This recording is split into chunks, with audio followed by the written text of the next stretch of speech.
I'm hoping everything goes good. All right. First of all, you need my handy dandy pen, and then I need.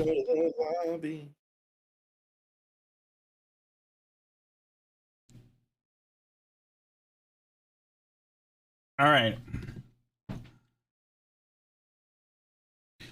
The only thing I don't have in front of me is I don't have my scratch paper. Wife, help. I just need you to bring me some sort of paper so I can make notes. I don't have any paper. I don't know where my notepad ran off to. I'm sure Millie grabbed it and ran away.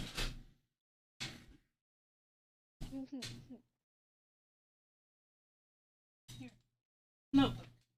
Wonderful. A whole notebook? Oh my god, this is perfect. Thank you, my love.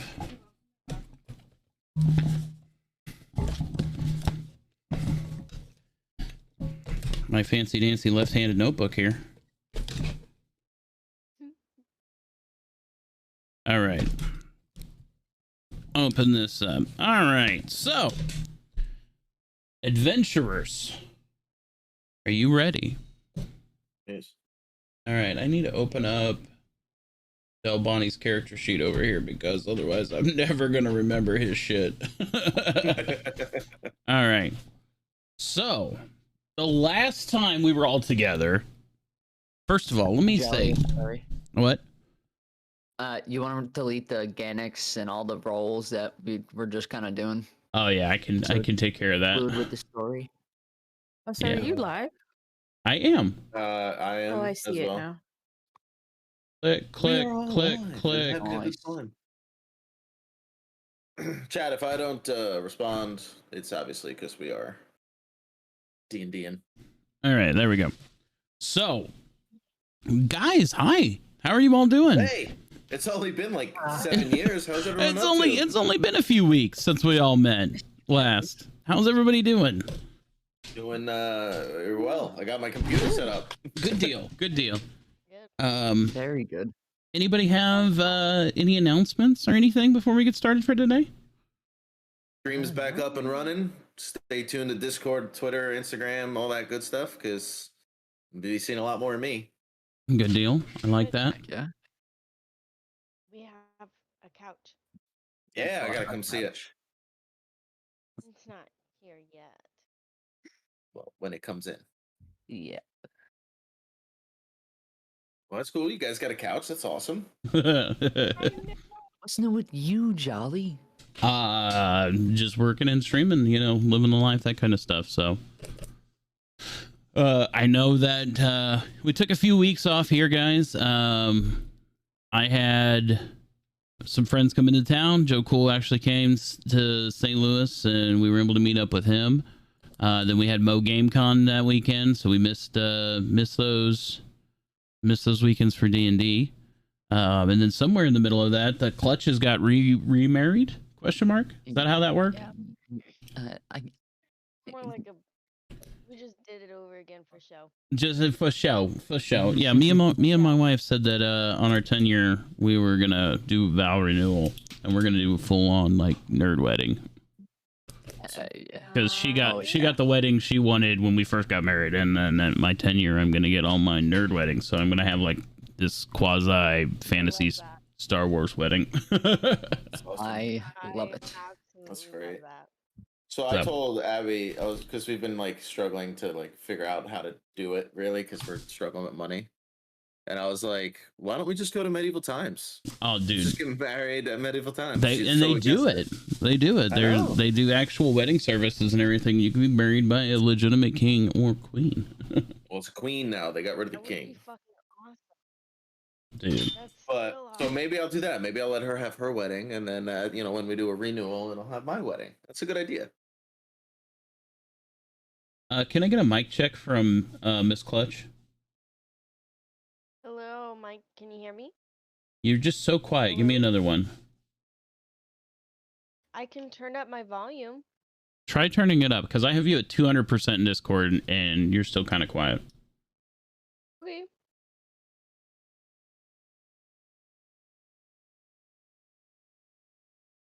Brutal crit. Yes. Is this So a little better? that is a little better. Yes, thank you. So I have new channel points on my channel that are directly related to bonus rolls for players. So chat will be able to redeem certain bonus rolls for you all, including inspiration dice, brutal criticals, and luckies. So everybody out there in Chatland, excluding my players, unless you are spending your channel points on someone else.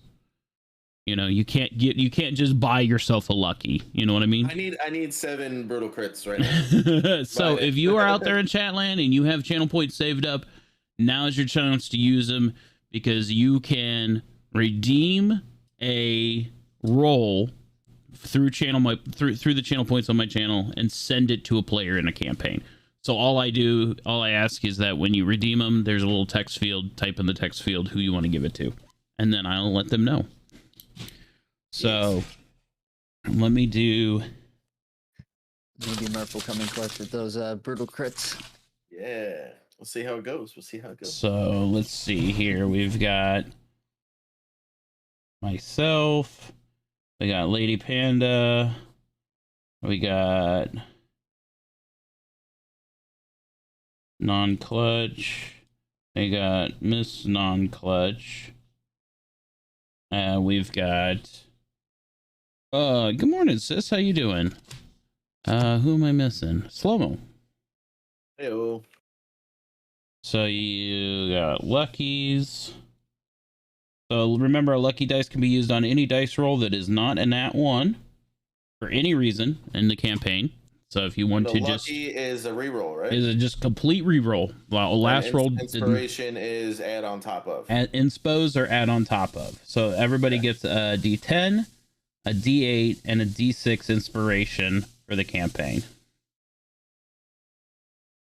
And those are just default. You re-get those every session that we sit down and play. That way you all have a little bit of influence over your dice.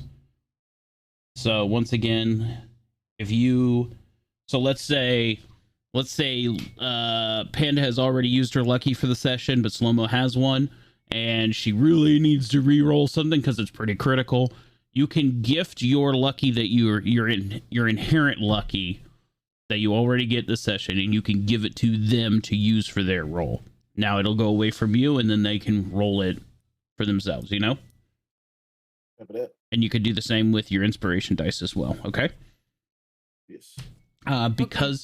Because Joe is not with us today, unfortunately Joe's in the middle of a move, I will be controlling Delbani for the session.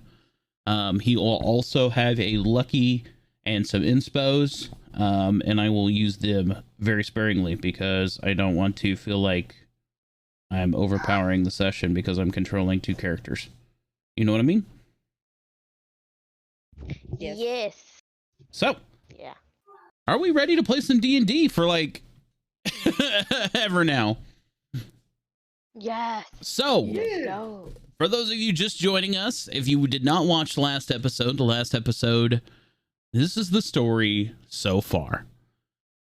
Our group of adventurers who set forth on a illicit mission granted to them by the Church of the Fallen Order to carry cargo to another outpost to be handed off to another group of adventurers. That cargo was intercepted by some cultists, and the chest in the cargo was lost. However, the group of adventurers, through no uncertain means, acquired a dragon amulet, and now they are trying to root out what it is, what it means, what it is, what it do. You know what I mean? Think of it as? Yeah. I should have the amulet, right? It's not in my inventory. It should still be on my person. Yes, I believe you are still in possession of said dragon amulet. Last session, you stumbled across a shipwreck band of fellow adventurers, looking pretty worse for wear. They were very sketchy at first. but then through some course of persuasion and some checks, y'all became at least civil with each other. Only to be attacked by the same Kraken that pulled their adventurers' ships into the briny blue. Through some amazing feats of strength and the survival of a death tidal wave, killing several of the other adventurers, you laid them to rest and you have parted ways. Continuing down the path south, while the other adventurers decided to go north, you now find yourself in the fishing village known as Lakshi.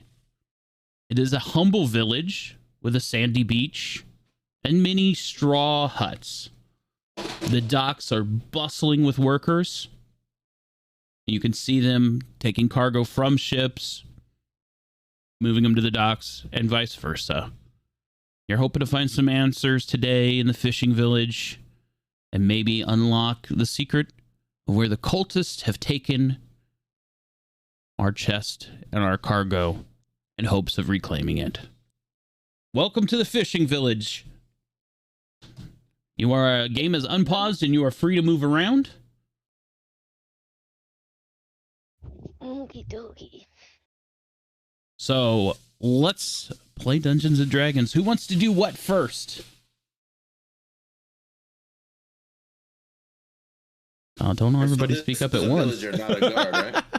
This is a villager, so it's just a generic skin. This guy right here in front of you is definitely clad in armor. Okay. Swords on his side. He definitely looks like some sort of enforcement that you can definitely see right off the bat here. He hasn't moved from his area, but he definitely sees that you're standing there. You know, obviously he just kind of looks like some local enforcement, you know. A cop if a fishing village would have one, you know. Gotcha. I'm gonna walk up to him. Okay. Hello, good sir. Where are we? You're in Lakshmi. Yes, this is the place we needed to go. I don't know what your business is. We're looking for somebody from the Order of the Fallen Grace. I don't know. I don't know no Fallen Grace. The pub's over there. Maybe you could find somebody there. Oh, point me in the direction of the pub. I do require a thirst. Follow the path south, and you'll find there's a place there. Thank you so much. Yeah, I'm glad I could help.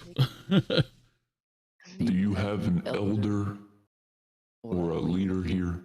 Yeah, Oni. He's in that hut right there to the north, right there.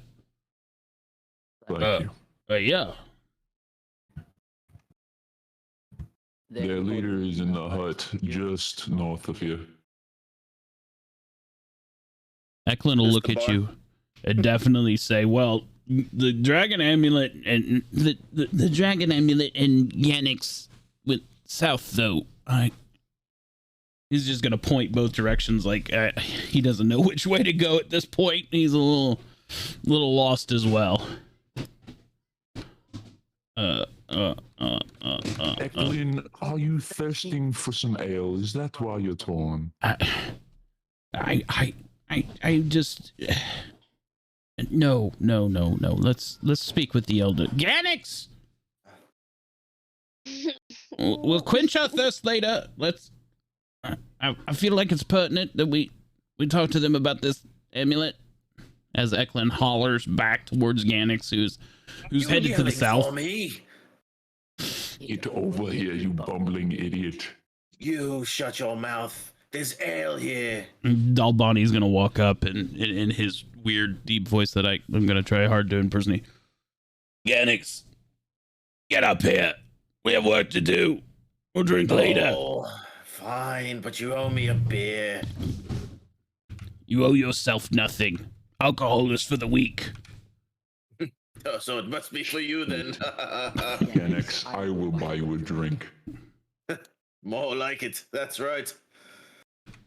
Hey, Elder, are you here? I can't move. Click your character token, and then use your arrow keys. Yeah, it says the game is still paused on my screen. We had this problem last time. Try Move me. Yeah, try to do a refresh on your end, and I'll move you up here. Alrighty, thank you. So, as you approach the village, I don't know why Kenpachi's standing on the roof. I'm assuming. Didn't die last time, right? No, nobody died. Everybody had a long rest. That's another thing. If your character sheet, I think everybody should be. Oh, hey, hang on. Mine says 0, so I should put that back to full. Yeah, hang on. I gotta do. I forgot. Just realized So, always okay. for everybody, update token. I gotta do this on my end. Sorry, give me a second. Yep. Every time I drag the tokens to a new area like this, I have to turn on everybody's HP. The voice sounds good. Yeah, that doesn't sound bad at all. Yeah. Always for everyone. Update. Looks like everybody got their rest in, so. Always for everyone. Update token. Oh no, Sloth. Sloth needs to do a long rest. Okay. Delbani also needs to do a long rest. Do I have my spell slots? No, so I should also do a long rest. Yeah, so if you have not done a long rest, what you do is you open your character sheet, and then right underneath where it says hit dice, you'll see L rest. Go ahead and click that. Just go ahead, and even if you're at full HP, I would recommend doing that. Just Yeah, and then you have to close your character sheet and then reopen it, and all your stuff will be refreshed. yes. Look at you, Yes, slow. now I have all my spells. Hell yeah! Look at me learning. You're learning. Who learned you to how to play D&D? I did that one thing I paid for, and now I'm like, You're in it. You're in like Flynn. So, all right. Ganix, instead of just trying to yell at the hut, why don't you knock on the door like a normal person? Because you all yelled at me, I figured I would just repay the favor.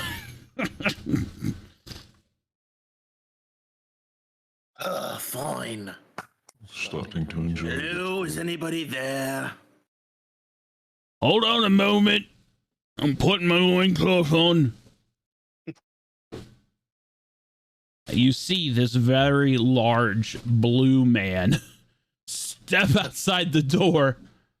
He is a towering force. Definitely part giant. He is carrying this massive glaive with him. He has horns that protrude from his forehead, blazing white hair, and a very humble face about him.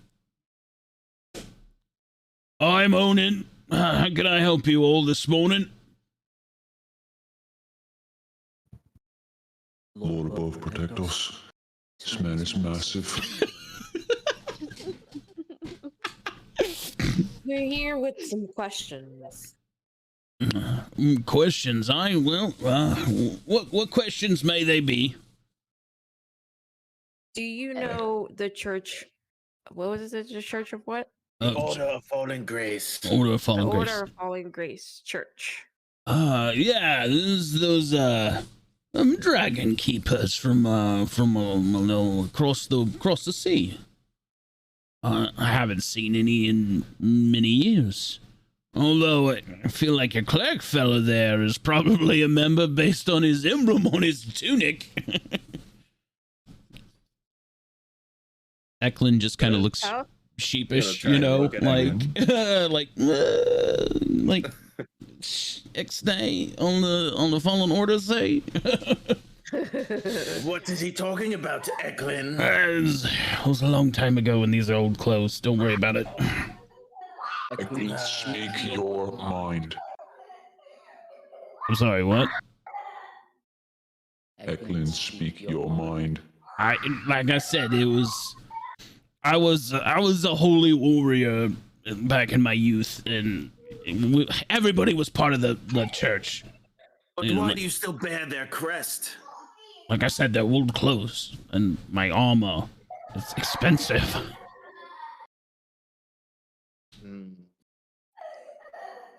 Listen, that's besides the point. That's besides the point. We need to ask him about our cargo and the people coming through here.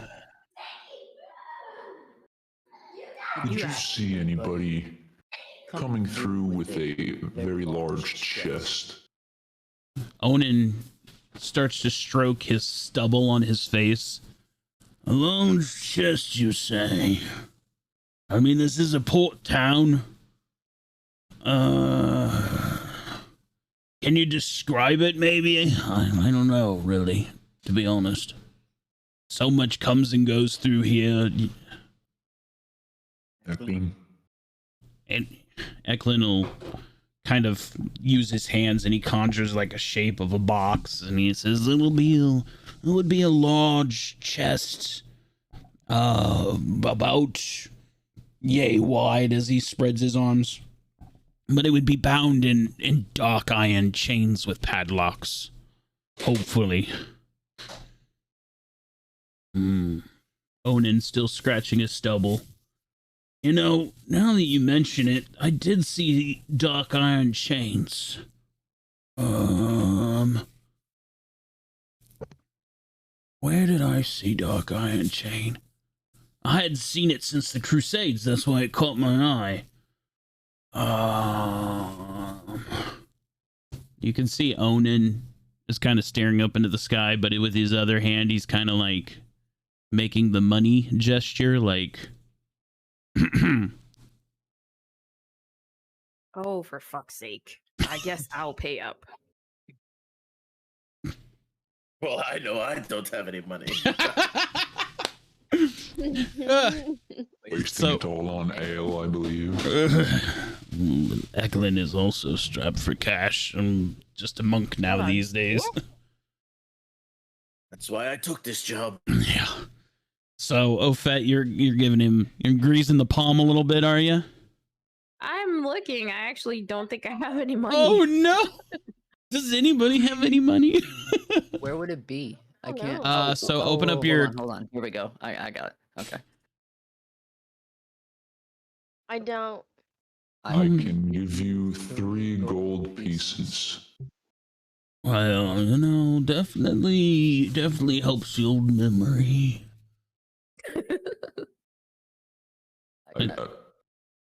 I don't know how to do that. That's fine. Just role play it. Tell me the exchange. How do you do it? I'm going to my pocket, grab my coin bag, and reach in, look back at him.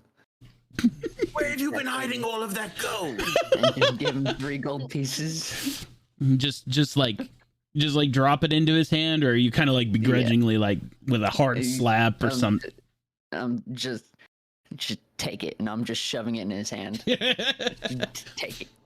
You see Onan, he takes these gold pieces and he kind of rubs them around a little bit, and then he tucks them in his little loincloth bag that he has there, his little man purse.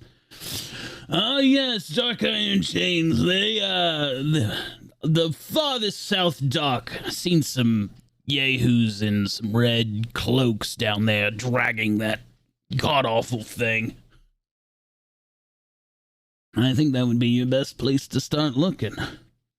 Where did you say this was? I'm sorry? Where did you say this was? All the way at the south dock. Far south from here. Do you have any merchants where we could buy some supplies? Well, you can always try the ship captains. We don't have a store here. This mainly just freight in and out. Thank you for time. Thank you, sir. I'm just gonna scurry away. I'm not even gonna scurry away. And then Kenpachi's gonna go, Ganix, you owe me a drink now. All right. I'm too far away, so I just kind of brush it off like I don't hear it. So Delboni and Eklund are gonna follow y'all in suit. They're going to the pub. I'm going to the pub. So, Yeah, if for they're gear. going to buy supplies, I'm just going. I shall. I didn't say I was gonna buy Why not? supplies. so if you scroll out on your map, you can definitely see that this is a port village. There is 3 docks in this village: the north dock, the center dock, and the south dock. The pub is the building, the round building just south of where we started at. So I was right the first time. Yes. I have a question. Did we get paid half up front? I don't remember. No, there is no payment up front for this mission. It was payment on Remember, 'cause delivery. I argued that when we first got it. That's why I'm broke. Yes. That's why Eklund's broke. That's why I'm about to fight this whole ship. Oh, God. What are you Where are you even at on the map? Hang on. Oh, I see. You're all the way up at the north dock. Yeah, he told me to look for merchants on the ships, so I went to go, Okay. So, everybody else went to the pub. So, Ganix, I want you to role play what's going on with you. Excuse me, sir. Do you know where I could find a merchant or any goods or food, perhaps? Maybe some items I could use on my journey? The man on the dock, he's gonna look at you very curiously and just kind of like tilt his head and What do you know what he's speaking? Because that may actually be. It is a foreign language. I need you to roll an investigation check to see if you even understand what he's going on about. Womp womp! My good rolls, damn it! Ah, there it is. The first roll of the day, chat. Let's get her done with that nat 1. He's not paying any mind to you at this point. He just turns around, he picks up a crate, and he goes back towards the ship. Useless, and I walk away. So now I'm gonna go to the next dock. Just make my way. Just drag it. Hey, do you know where I could find any goods or items or merchants, perhaps, for my journey that I have ahead of me? Oi, piss off! I'm working here! Who are you talking to like that? I asked you a simple question. You're standing in the way of my work. If the captain sees me dawdling, yawking like this, you fucking cast me. Now get out of the way, you bilge rat. No. I'm staying right here till you just say, point me in a direction, and then I'll be on my way, sir. Go that way, then. What is that way? And he just points back towards the end of the dock where you came from. Hello, sir. Obviously, you've heard me arguing with your partner here. Is there any way you could point me towards a merchant or somebody who has items I could use on my journey? What kind of items are you looking for? Weapons, armor, anything of value for a journey. He's just gonna like casually pull out his sword that's around his waist and I got a sword. I have it. Yeah, I guess so. Thank you, and I'll walk away. He just took a sailor's sword and walked away. That's awesome. That is a rusty cutlass. That's fine. I'll take it. It does literally 1 damage, no matter what you roll. In a pinch. You can use your rusty cutlass for 1 point of damage at any time. How do I add that to my inventory? No hit die? I'm not gonna worry about adding that to your inventory because it is a one-time use item. You just make a note of it immediately. Yeah, it is a shit sword. One time use. Obviously, that guy is not very intelligent. Guys, guess what? I just fleeced the sailor for his sword. You still owe me a drink. No, that was not the agreement, young man. No, you owe me a drink. Oh, maybe I could trade this sword in for an ale, because I'm broke. Whatever works. I better have an ale in front of me soon. Oh, relax, you drunk. I'll get you your ale. Eklund already has a pint in hand. How'd you order that? Where'd you get your money? You better be getting us all pints. Eklund's just and he slams a pint down on a bucket, or not a bucket, a barrel that's right there. I don't know what you're talking about. All right, so what are we doing here again? Weren't we supposed to go to the dock, not the pub? Well, when you went to the docks, how did you fare? Oh, I got this sword and I'll pull it out. Just hold it in my hand. It's like, you'll never believe it. This guy was an idiot. You're just standing there. Sword. I just imagine Ganix like putting his leg up on a stool or something, and like Captain Morgan posing with this rusty ass fucking cutlass. Like, so I got into an argument with one of them. Some guy was speaking, I don't know, some language I never understood. So then I went to this other guy and I was like, hey, know any merchants where I could buy some items? And he goes, don't know items. I have a sword. So I asked him if I could have it. And he just gave it to me. What an oaf. That looks like a pretty awful sword. Oh, but with some work, she could be great. Diamond's in the rough. Delboni's gonna slide in next to you, and he's gonna look at you like, "How dare you?"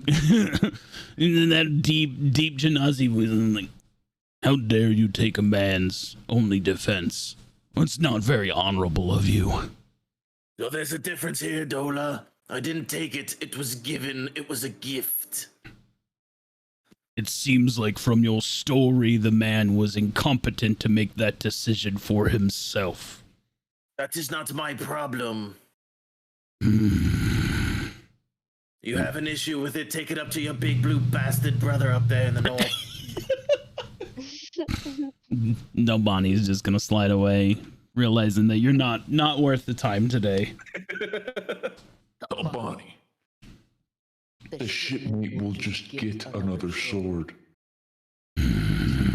Hopefully a better one. Hopefully a better one. If anything, I did him a favor. Look at this thing. Out of the tavern, you see a person with an apron. He'll walk out and be like, "What can I get you? Welcome to Shitport Tavern," or whatever it's fucking called. Definitely already inebriated himself at like 8 a.m. He is sauced. I like this guy. I'm gonna be like, hey, we all ordered ale. We're still waiting on our drink. Oh, I'll be right with you. Hang on one second. He'll stumble back into this, like, imagine like this circular building has no, like, the roof is all like Kwanzaa hut style, but like the front of the building is just open, and then it's like a bar in there. Imagine that, okay? Okay. And so my lead, he's drunk. He may not know it. Maybe we'll get free drinks out of this. The bartender, he's scrounging around in the back, knocking shit over and whatnot, and he's just gonna bring out a pony keg and sits it on a barrel in front of you, and with some wood like pints, and like just set them there, and he didn't pour them or anything. It's like, help yourself. I gotta go feed the chickens.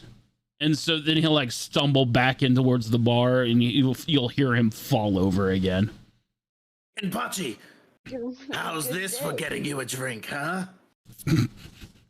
Here's to Ganix for his Dumb-witted curiosity. Eklund will raise his pint yet once again. That's already mysteriously full, even though he hasn't gone anywhere near the keg. And he'll be like, "Hey!" and he'll take his drink. Huzzah! Can I like sneakily go see if he like is knocked out from being drunk? Roll for perception. Oh wait, no, you want to do it a sneaky. Roll stealth. Hey, the dirty 20. So as you like creep into the tavern and like look over the bar, you can 100% see that guy. He is laying on the floor, which is like got some straw and stuff on it, and he is curled up with a pony keg with his thumb in his mouth, and he is asleep. Can I not his thumb in his mouth. What do I roll? Investigation to loot him? To like pickpocket him? Oh, you want to pickpocket? Do sleight of hand. What, the dirty 20 again? There you go. Yeah. So obviously on his side there's a satchel, and it just has a flap. You open the flap and you start rooting around very gingerly into his stuff. He's got a gold coin in there. He has what looks like a handful of chicken feed, like just like loosely thrown in there. And then some various paperwork that doesn't really mean a whole lot. It's like just like scrawled, like maybe like note tickets or something along that line. And that's about all he's got in the satchel. I'm gonna take the gold. Okay. Doink. So what is that? 1 gold? That's 1 gold. All right. That's better than not having any gold. Exactly. And you know what? I'm gonna take the chicken feed too. And I'm gonna just see if I have any spells to see if I can decipher the notes. Okay. Roll for investigation on that one. Okay. Oh. 13. So with the 13, you rummage through do I get any bonuses for still being stealthy on that? No. Okay. You use your bonus stealthy to guarantee your gold. You doink the gold in the chicken feed, so you already burned that one up. But perfect. You're kind of looking through the notes, like they're still in the satchel, so you're kind of like just thumbing through and like pulling out one every now and then and like putting it back. One of them definitely is like very legible as you go through, and it looks like a writ or a title. And you can, as you pull it out a little further to look, it looks like the deed to the bar. And then you also notice that on the bottom where it says signature, it just has an X. Yeah. I'm going to try and take that as well. All right. Sleight of hand. Hell yeah. 15. Go ahead and roll me a perception check. Everybody else. Except Ganix. Oh, sorry. I'll go ahead and remove that one. Thank you.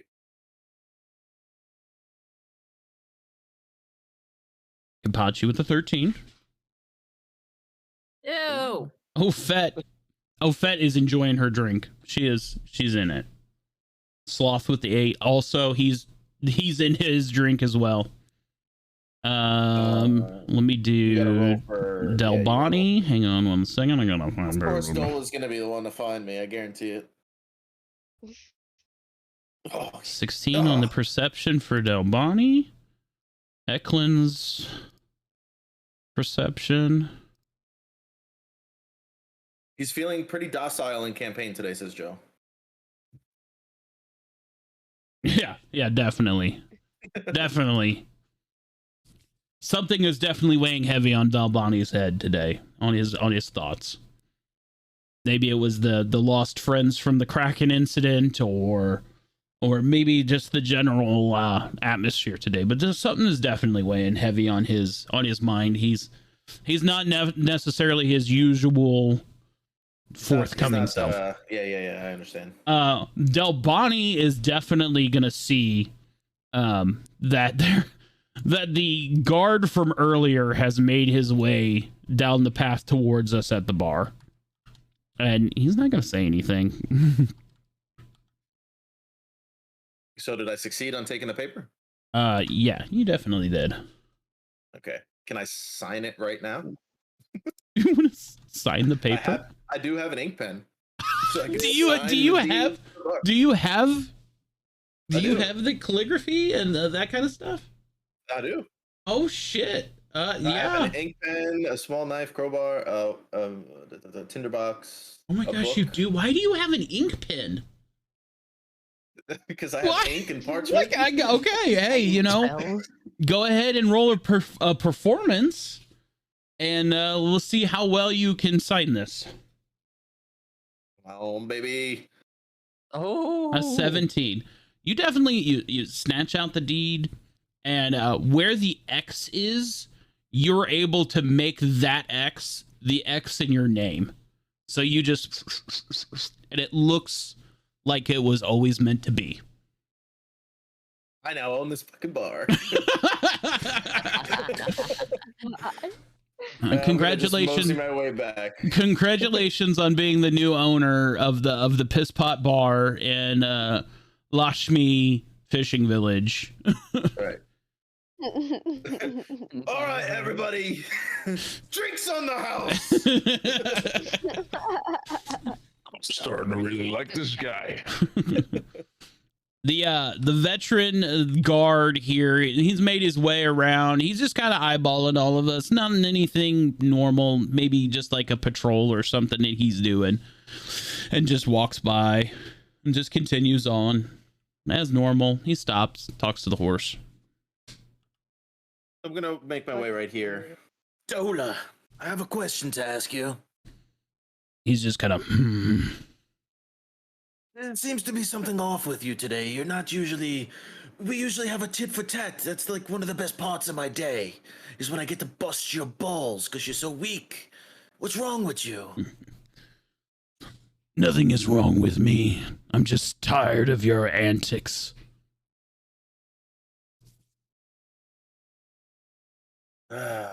I don't believe you, but it's your business, and if you want to share, it is what it is. He'll just he begrudgingly and just kind of like shoos you off for now. Eklund will step up here because, you know, he's got a cup, and he's gonna slide in here, and Eklund's gonna look at you and be like, "What was you doing behind the bar?" I was just looking for something other than ale. I don't think you're gonna find it in that man's pocket. As he just kind of smirks and grins towards you as he fills his cup from the pony keg. And then he's just gonna slide back. I'm just gonna like snap my head and like tilt my head like, does he know? How did...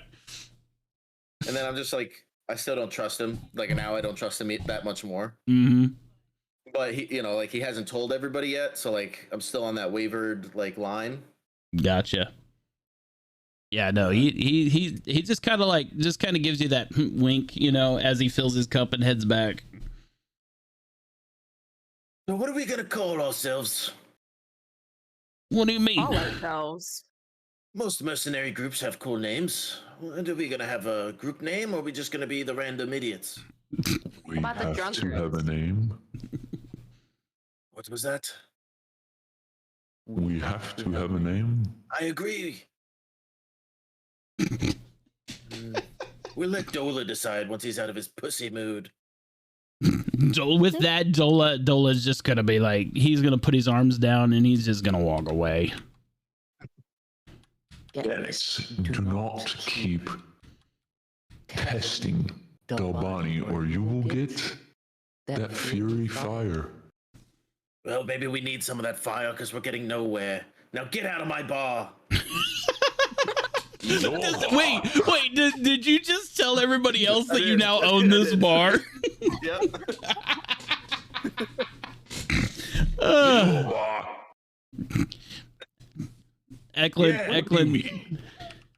Eklund's gonna slide over. He's gonna tip that pony keg up, and he's gonna get the last little bit out of it. Kind of shakes it around, and he just slams the last of it. And he puts his cup down on the barrel. All right, We gotta. Right, let's keep moving. We got a dragon amulet to figure out today. Is he kind of like, sweetheart, you're gonna have to go find mommy on your own. She's probably in the bedroom. Okay. I love you. I'm gonna like hide in these trees and like peek around the edge of the stump because I noticed that this guy looks familiar. Oh, Fed, are you able to move yourself? Let me check. Because if need be, I can slide you. I want to move the... Yeah, there you go. So as we, it seems like the party is venturing over towards the last dock, where Onion said that the mysterious cloaked figure was at with the chain box. So I'm hiding in the trees. Hey, guys. I think this is one of them. Eklund's gonna slide over next to you. Okay, so who's all in the trees right now? I am hidden in the trees, like peeking around a stump. Okay, so what about you, Sloth? Where are you standing in this? Just right next to the trees, not in it. Oh, okay. I want Ganix, Eklund, Ofet, and Sloth to roll stealth right now. Oh, shit. Hey. Nice. Oh shit. Oh. So Eklund. I'm gonna put Too drunk. I'm You drunk. Absolute drunk. Yeah. Your belly's poking out from behind Yeah, the tree. yeah, he's hiding behind a tree, but his rotund belly is like poking out behind the stump. Like I can't see them, they can't see me. My cat does that. Ofet, you rolled the best. Yo. What is it that you want to do with this moment? We'll go best to worst in this roll. Well, they look like they're talking. I'd really like to see if I can listen in. Okay. Roll for an investigation to see if you can eavesdrop from your location. Okay. 12. So you can definitely tell they're speaking common. They're talking to each other. They seem to be negotiating something. Maybe it's passage, maybe it's cargo, maybe they're just talking about the day. You're not quite sure what the conversation entails, but they're talking with each other, and it is in the common tongue. I'm gonna poke Ganix and see if he can hear better than I can. That tickles. Right. Tickles. Eklund is gonna hear that, and he's just gonna go and start kind of gut chuckling. Ganix, can you hear better than I can? I can't hear a word they're saying. Second, I'm looking for a spell. Ooh. While you're looking for your spell, Sloth, you are the next stealthiest person while you're standing in the middle of the beach. What is it that you're trying to do? I want to see if I can see what's going on the ship. What was the guy's name from Guardians of the Galaxy? Drax. You're Drax. pulling He a looks like full-on Drax. Drax right now, where if you just stand so still and move so slowly that the common eye can't perceive me. You can't see me.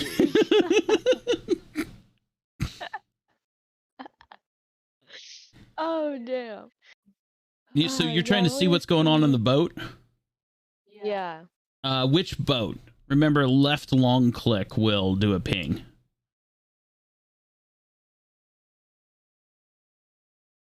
Oh, that didn't work. Like, just click and hold. Because There you I go. don't know what my left and right is. That's why. Oh, okay. So that's the boat you're trying to look at? Yeah. Okay, so on that boat, go ahead and roll an investigation, and let's see what your Drax eyes will tell you. By the way, I love the dice. Yeah, they're sweet. Right? So as you peer onto the boat, you see that there is cargo, and there are people moving, and that they're moving cargo to and from. The ship in particular is nothing of really interest. It just seems like a normal barge. It's got a single sail, but that's about it.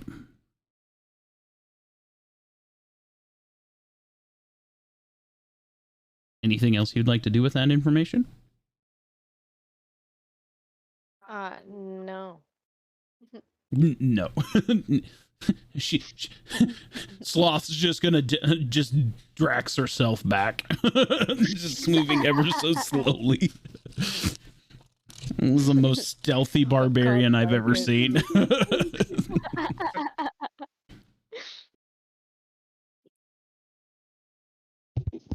All right, Ganix.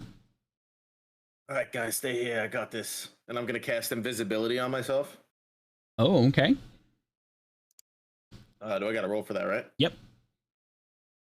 We're out of combat. We're out of combat, so just go ahead and I'll let you RP it so that you're not using your spell slot up for it. All right. So I don't just boom. So now I'm invisible, and I'm gonna go under the dock, like around here. Okay. And like basically be prone because I'm assuming down here is kind of it's tight. It's probably like 2 foot from the sand to the bottom of the dock. The barnacles are thick there, but you're able to get in there with your smaller frame. Okay, so now that I'm here, okay, I'm gonna cast. Before you do that, roll me a stealth check to see, because I'm assuming you're invisible, but you still make noise and footprints and that kind of stuff. Yeah. Is that your final answer? No, I'm gonna roll again with the lucky. Okay. Okay. Well, that helps. And I will add a D6 inspo. Okay.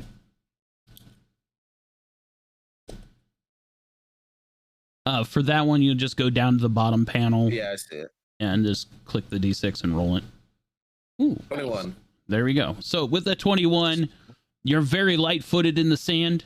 You leave a very minimal trace that you were there, just kind of like tiptoe.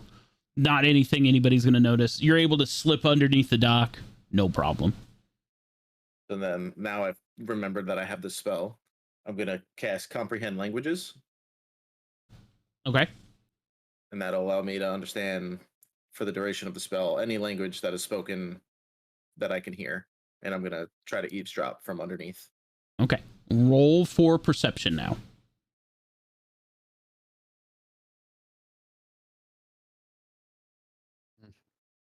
A 9. Is that your final answer? No. I'm going to use a D10. Slow-mo burning them inspos. Yeah. 12. So, yeah. Anything else? No, I mean, shit. I don't want to burn it all, unless somebody wants to give me something. But shit. Well, can I give my D8 inspo? You can. Yeah, he has a D8, so he would have to use his first. All right, so I'll use mine first then. I'll just give you mine then. Say I already gave it to you. Let's go.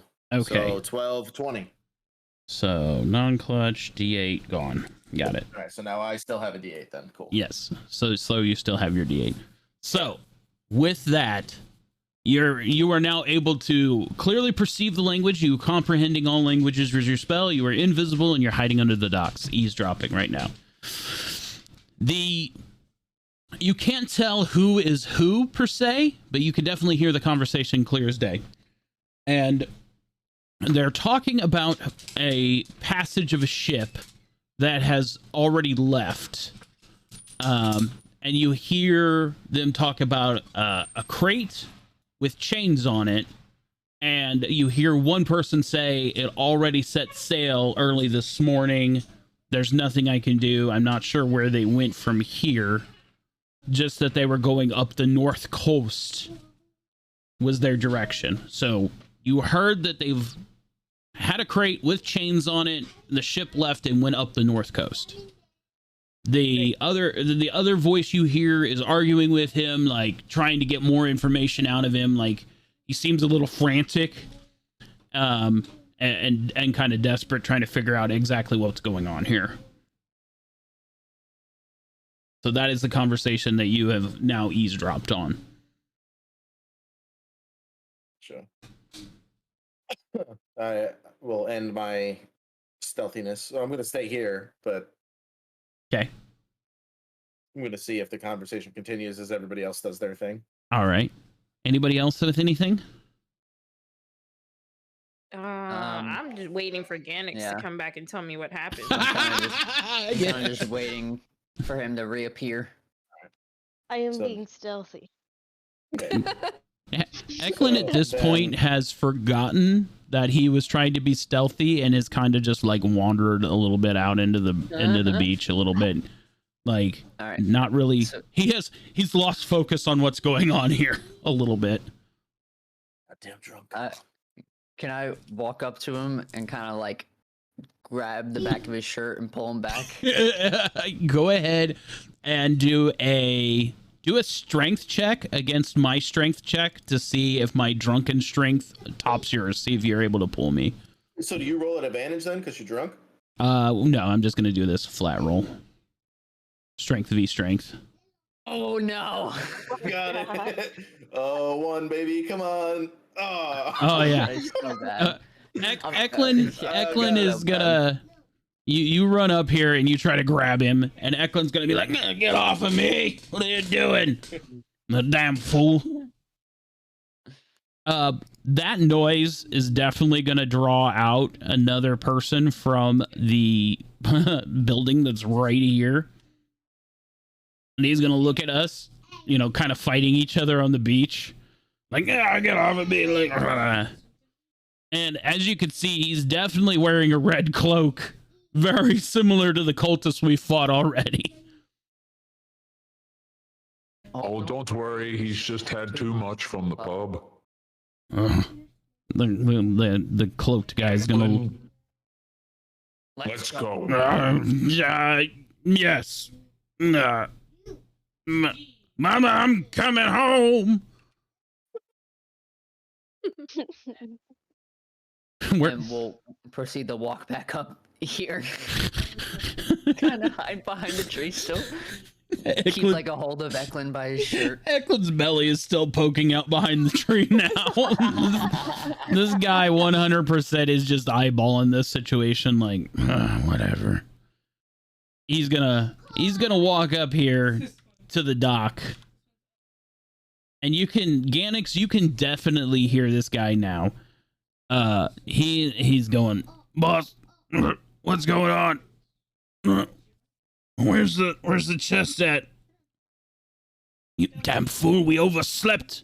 Drank too much of that piss drink last night, and the boat already took off without us. On it and left. How the hell are we gonna get to Dragon Keep now?" And you're gonna just hear a slap as the one cultist like just backhands the other one. Go back to the hut and wake the others. We need to figure out how to get out of here. Yeah, right away. As he runs back into the hut. Let me move the the map for everybody else on stream to see.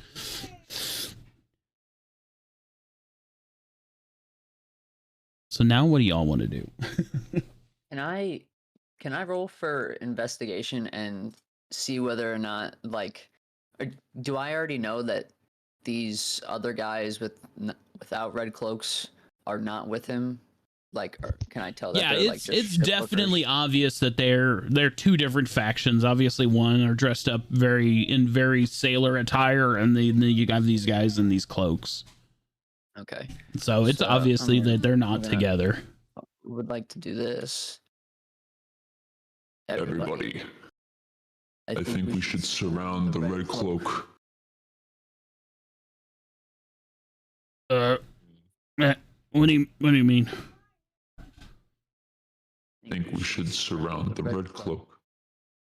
Why? The guy on the beach? Ganix go? He It seems that they now know that we're here. Thank you, Eklund. You're welcome.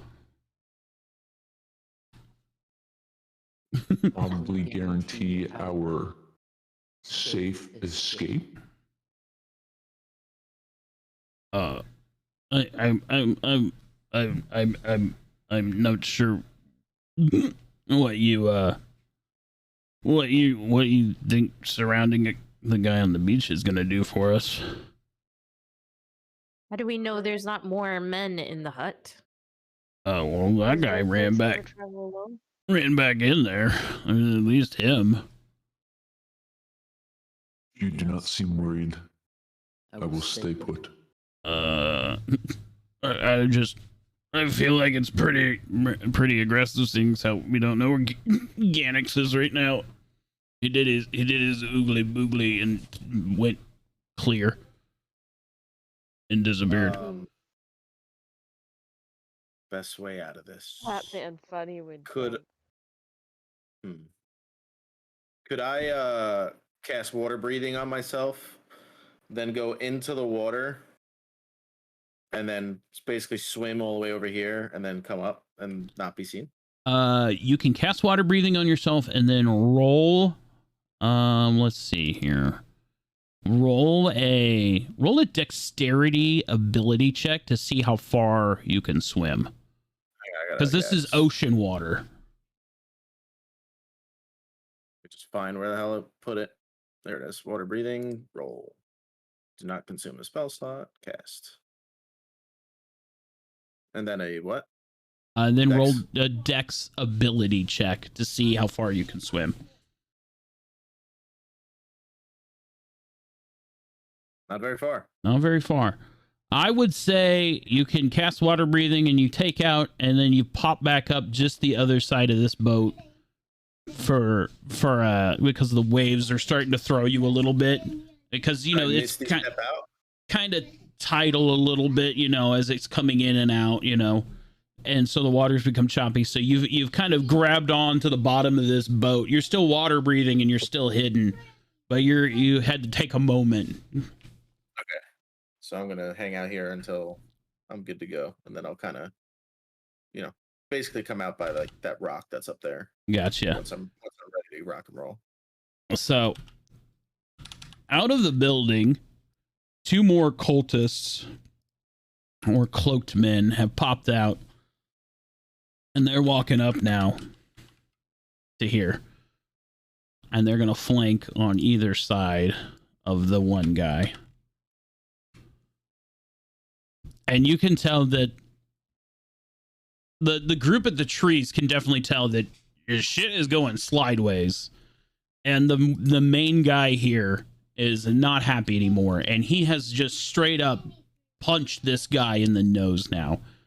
So this guy has taken a step back as he gets railed in the nose. This guy has drawn a knife and is coming up towards him, and you can see him pressing the knife towards his throat. No, I don't see any of this. You don't see that because you're underneath the water and on the other side of the boat, water breathing. I want to see how it plays out, because if we get involved, we might have 2 against 1. Yeah, with the witch doctor. Witch doctor. Do we do nothing, or do we go help this man? He has men behind him. If he We gets kill if the if we get involved, they might all turn against us. We've already fought them once. We could beat them again. If we kill the Red Cloaks, they might give us safe passage. True. They will not like the disrespect to their man. We'll just kill them too. That's a lot of men to take on, just us. No, don't worry about it. I got it. As Eklund drunkly daggers that way. All right. Yeah. Eklund. Hey. Are you? Piss off.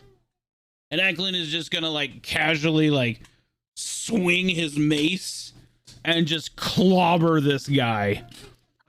Wait, who is he clobbering? The cultist? This guy right here. Eklund. Oh, Eklund with the big hit.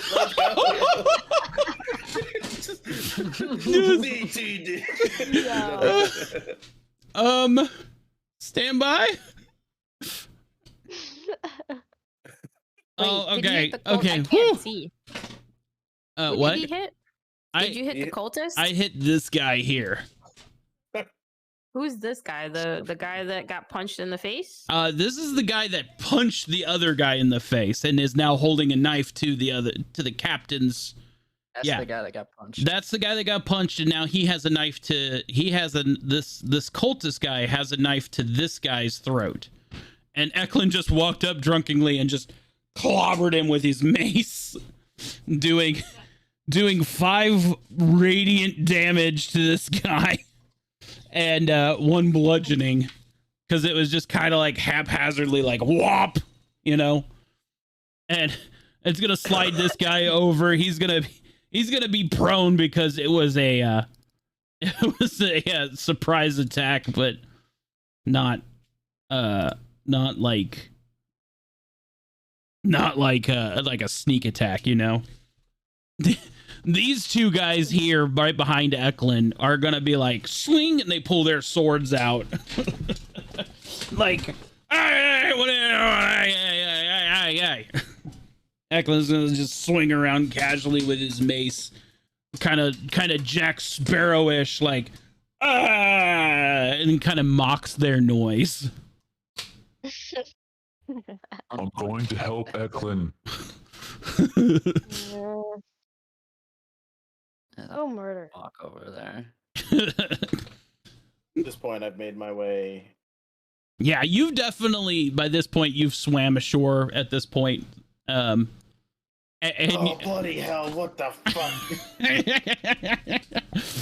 Del Bonnie. What the hell? Del Bonnie has met you at the beach.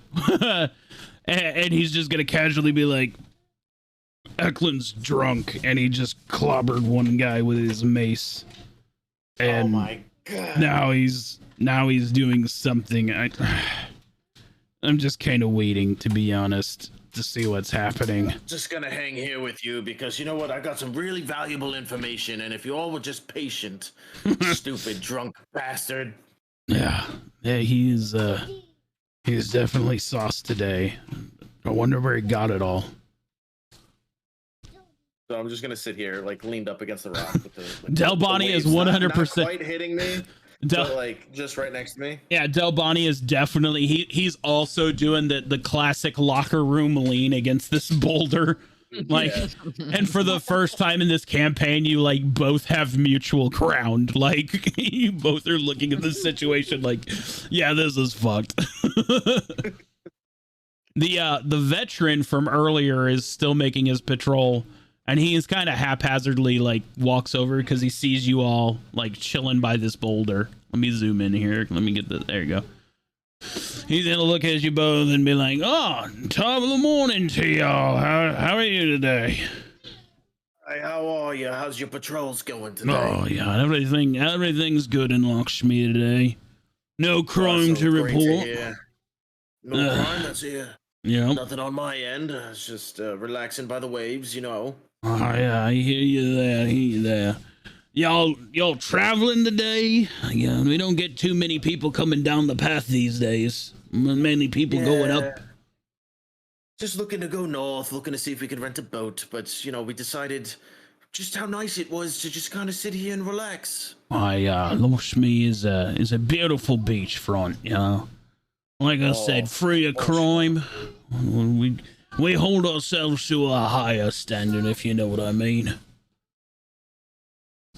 Oh, for sure. And as I like, kind of like scratch my like beard and like look towards Dola, like yeah, I totally understand. This is such a great time. The Dola is just leaned up against the rock, just casually. Just.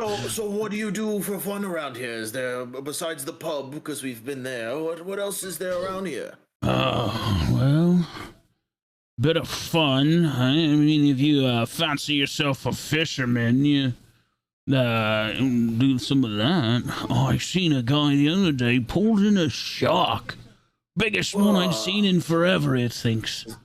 My eyes like kind of get big, like a shark. Oh, I've only heard of such things. Man, I fed the village for a week on that thing. Where good. Can one find what do you use to catch such a creature? Onan. I'm not from by water, so I don't know anything about fishing. Oh, Onan, he has a harpoon cannon, and he mounts it up on the end of the dock, and he charges a fee for people to try and shoot the things that they can see from the water. You can see in my face, I'm like getting excited. I start like hand signaling towards Dola, like smacking his shoulder, like Dola, he's got a harpoon cannon. How much does one charge to shoot such a cannon? Last I guess it was Christmas time, and He did a special for a group of people. For 5 people, it was 100 gold. So, I mean, if you break that up, I guess it's, like 20-ish gold a piece. Oh, man. Any way to make quick gold around here? Not really. How about you rob your own pub? You're not supposed to know about that. No, I know this is side talk. This is outside the role play. By the way, Slow-Mo, thanks so much for redeeming that D8 inspo and giving it back to Kimpachi to replace the one you took. Why, thank you. Yes, of course. So go ahead Go ahead and add that one back to your list if you're keeping notes for yourself. I also have a list in front of me, so I've marked it down. Sounds good. Yeah, but it was quite a sight to see that cannon go off. It's pretty. Could we perhaps find this cannon? Onan keeps it up at his place, and then, like I said, when somebody pays to go fishing, he mounts it on the dock, and then that's the village elder. Yes, right. Onan is the village elder. He knows what is it? Wild shapes or something like that. He's an old school voodoo guy or whatever, with the horns and whatnot. He's a great guy, don't get me wrong. He's very fair, but he comes from not around here, kind of like your blue friend here, I suppose.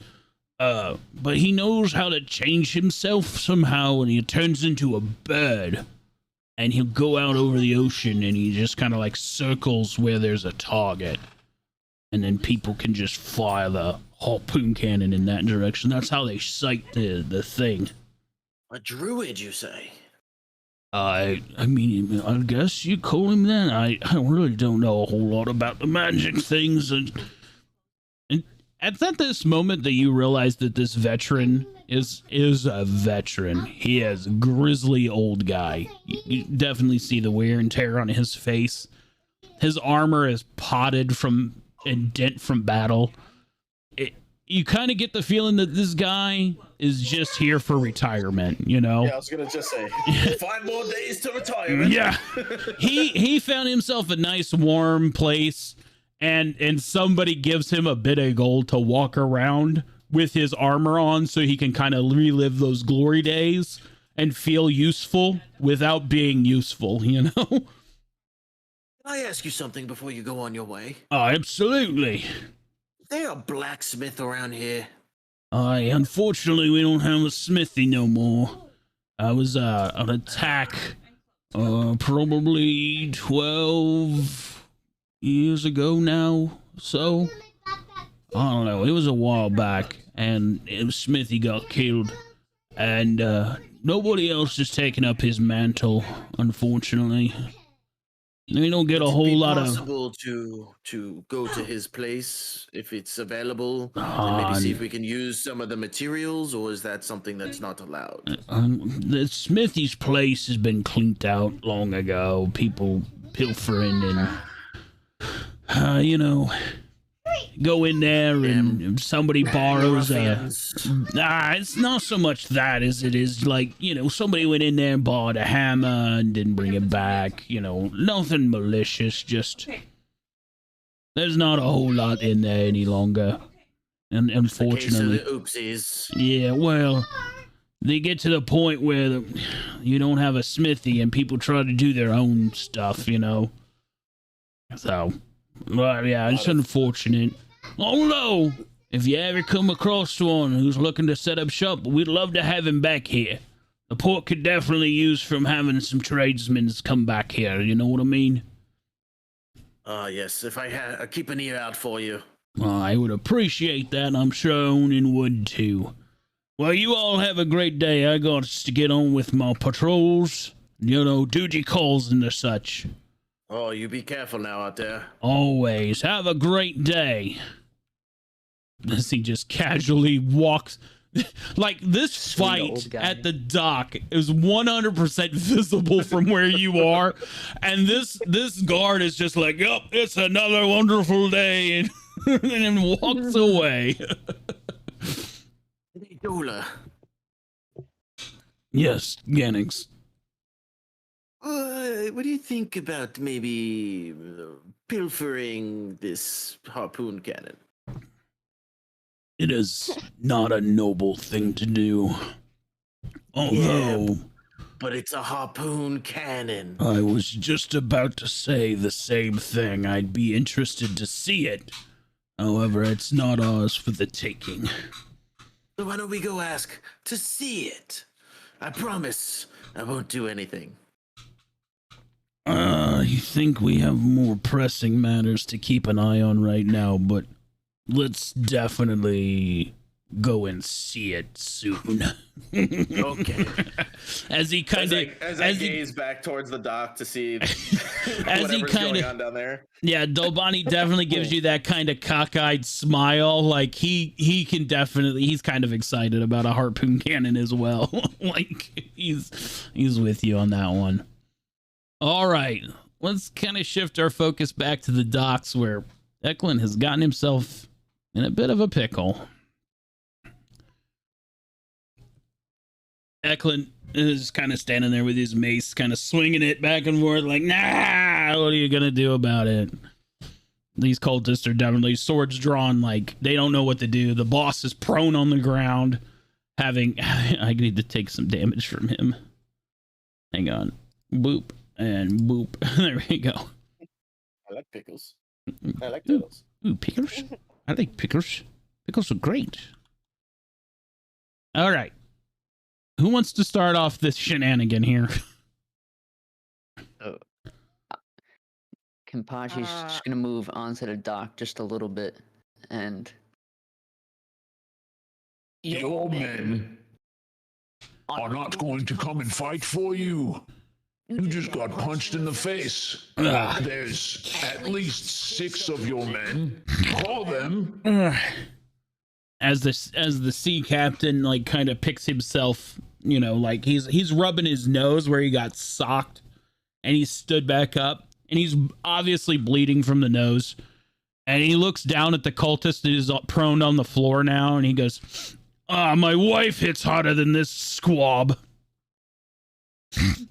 Ugh. And he just kind of like plugs one nose and like snot rockets a blood clot out.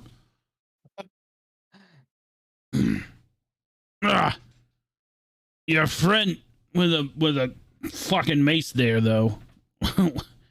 Is he drunk? Very. I could tell. I could smell it. You all can. Yeah.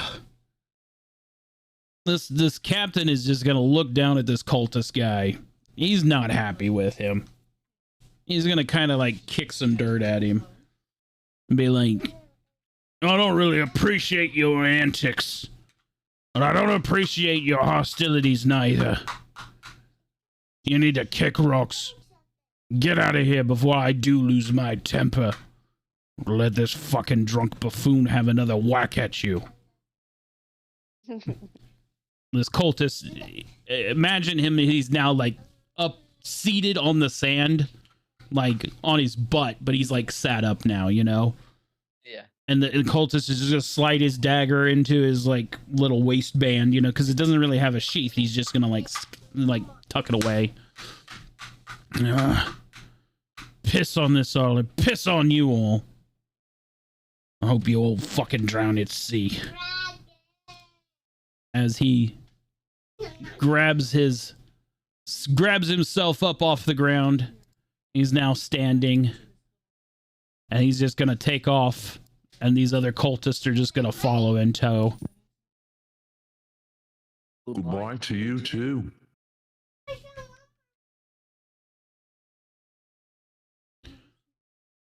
As they're just walking past them. Yeah, like, I'm gonna leave him right there. We're gonna see for a second. But what's going on here now? So, Eklund, in his drunken state, he's gonna hang his mace from his belt, you know? And he's gonna look at everybody around him like, ah, I did a thing, you know? Like, kind of like drunkenly, like, wants a high five, you know? Eklund, go sit your drunk ass down. Fine. He's just gonna sit down on the dock next to this crate. Captain, you okay? I be fine. Like I said, he eats like a squab.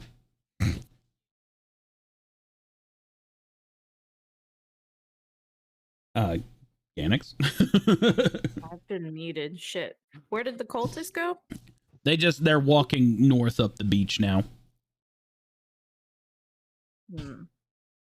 Was this guy causing you problems? Was this guy causing you problems? Nah. He chartered a boat and then missed his ride, apparently. Something about his cargo got loaded and nobody's with it. I guess it's the sea captain's cargo now. I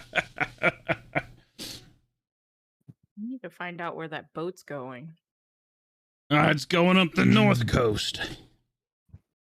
Did you see what this cargo looked like, or did they describe it? Oh yeah, it was a large chest, old iron chains and locks all around it. I don't know what's in it, but it definitely nobody wanted to get into it. That's for sure. Nobody could. I know those cultists fucked around with it all night trying to pick the locks.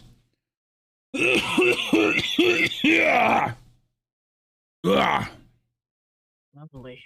It was just a little bit of pneumonia.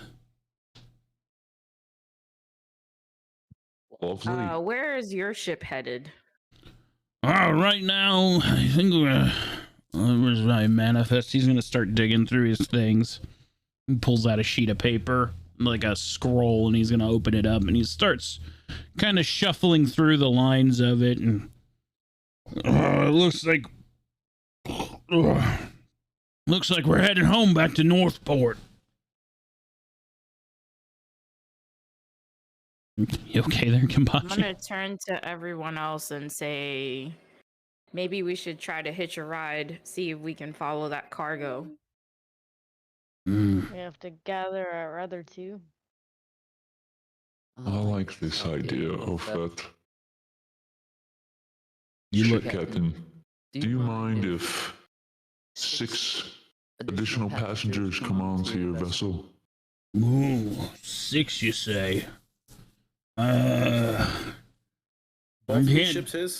can't do it.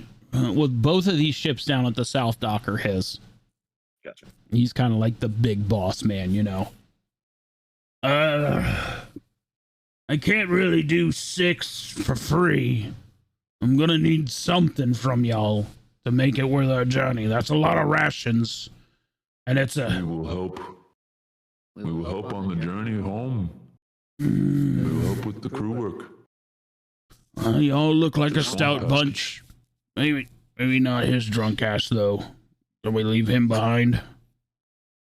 Eklund is sitting on the ground and he is 100% just snoring at this point. He is passed out drunk. It will not be of harm. It will not do anything, and you will not have a drop of ale anymore. Mm. So convincing. Yeah, I was gonna say roll for persuasion on that one. Mm. Oh. Mm. Is that your Can I final do answer? intimidation? I do have a D10 inspo, so I'm gonna use one of those. That's. Jeez. Oh. And I'll also use my D6. Okay.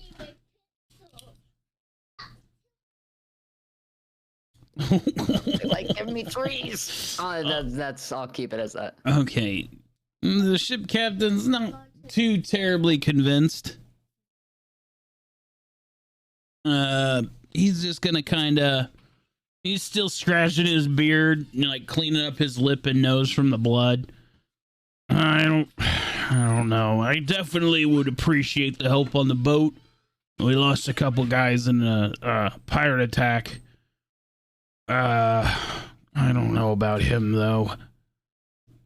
Pull out my pocketbook, or not, my little baggie, and I just fetch in there for a couple of pieces, maybe 3 or 4. Mm. I'm sorry, ma'am. Flash 'em. It's gonna be more than that for sure. We will provide our swords. Well, I understand all that, and that's why I'm trying to cut you all a deal here. Because I really do need some people, especially with the pirates the way they are. I want to get home in one piece. I'm I'm gonna head over to Kenpachi's shoulder and kind of whisper in his ear. Do you think that Ganix really did take over that bar? Because maybe we can use that in this exchange. I do not know, but you should go ask. I will fetch him. Sloth just took off. Let's roll up Let's here. go. Hang on, while you're doing, okay, so we're gonna pause the conversation at the dock and we're gonna go back up this way. So Sloth, I'm gonna move you back down just a little bit before we go. I need to do this one because I'm the game master on this one. There we go. So Sloth and Dalbani, you see these cultist guys walking by you. Is there anything you want to inquire with them before they continue on their way? Oi, what the fuck happened to your face? All right, mind your own fucking ears, fucking pointy-eared freak. Oh my god. And I'll like start to like get like pissed off that he called me a pointy-eared freak. Like what? Yeah, keep walking.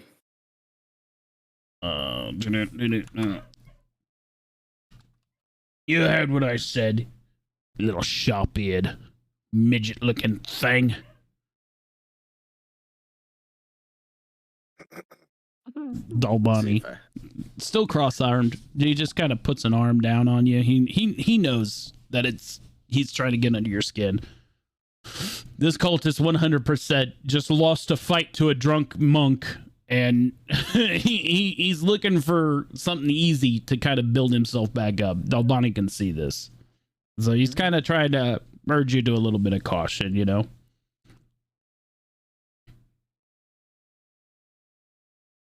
What you gonna do? I'm just gonna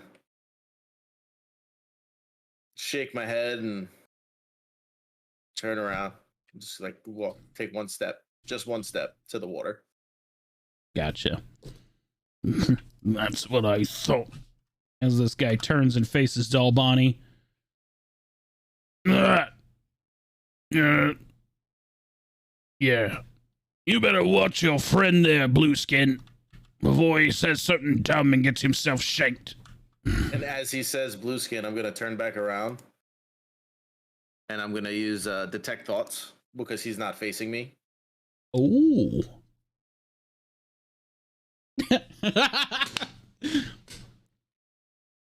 Okay.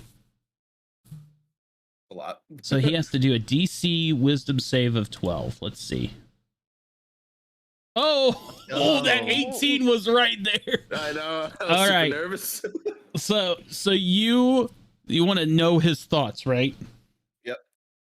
So as you kind of peer into his brain with this, I want you to role play what the process is of how you're doing this.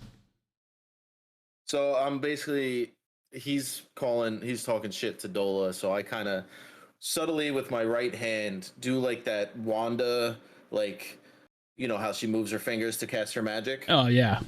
So I'm subtly doing that, like kind of by my knee, so like the other guards don't see, and I'm just like slowly peering in. Okay. You see through this cloud, and it opens up just like to your mind's eye. And you see the almost like he's replaying all of this that's been going through his head for the last couple of days. He's just constantly cycling through it, trying to figure out what to do.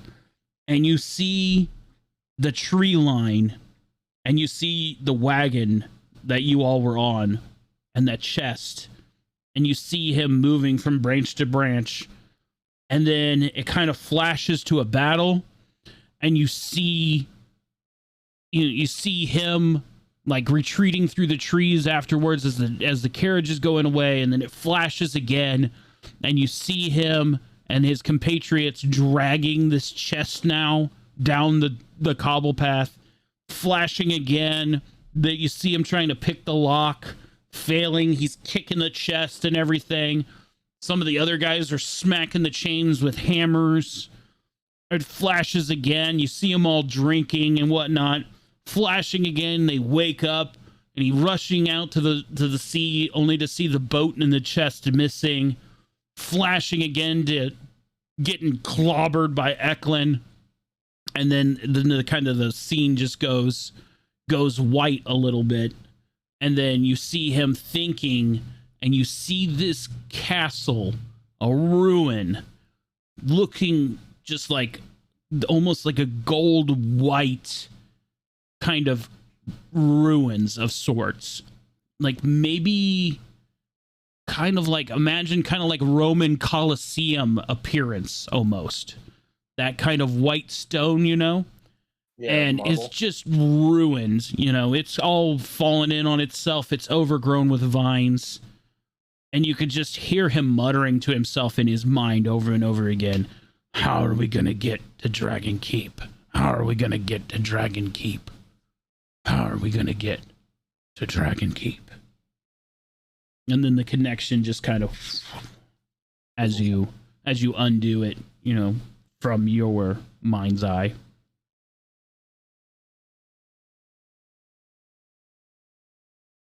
And then that's that. The cultist is gonna just step away. He's gonna shake his head a little bit, like, well, that was weird.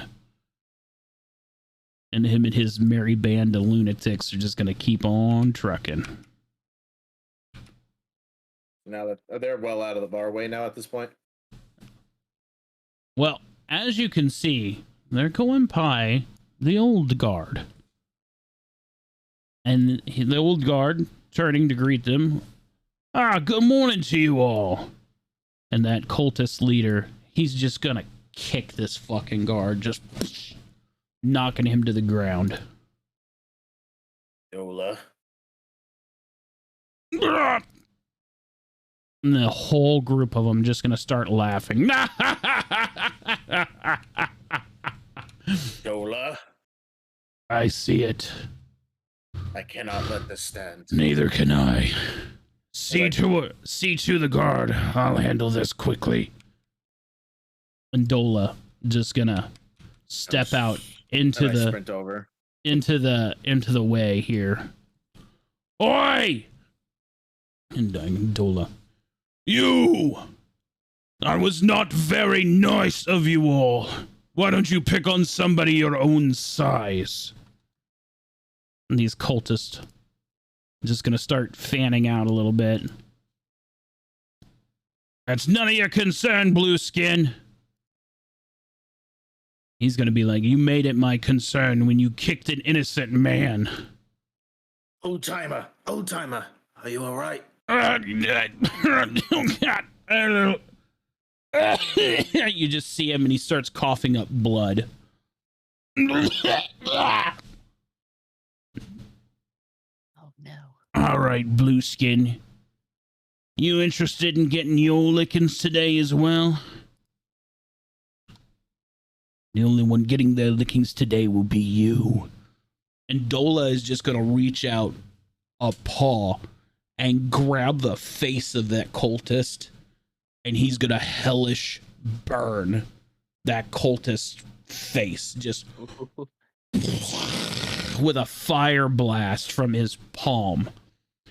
And that cultist is just going to fall over dead.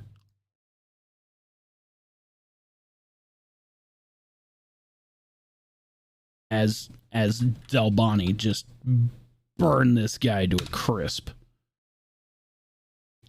The other two that are flanking him are just gonna like step back real carefully, and you, Dalbani and Ganix are gonna roll for initiative on this because these guys. I was looking for a healing spell, but I don't have any.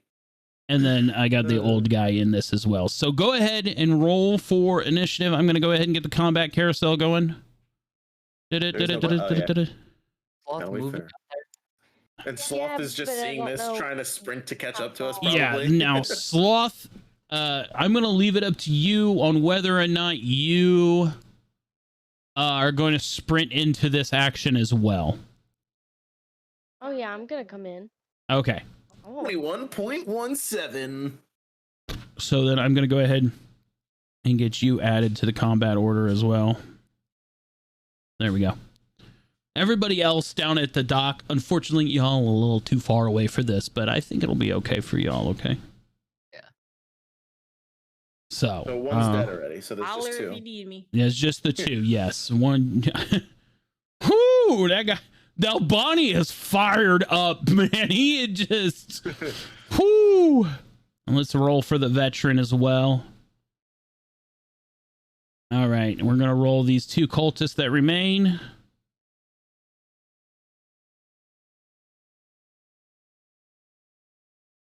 There we go. All right, so combat order. So Ganix, let's do. Hang on, I'm going to do a thing now because I have it. All right. Ganix leading off the combat initiative here. Let's get the battle scene centered on the stream. There we go. Just gotta lower it a pinch on my end. Yeah, I can take care of that on my end. There we go. All right, Ganix, you're number one in the roll. Go for it. I'm going to use Scorching Ray. Creates 3 rays of fire and hurl them at targets within range. Okay. At level 2.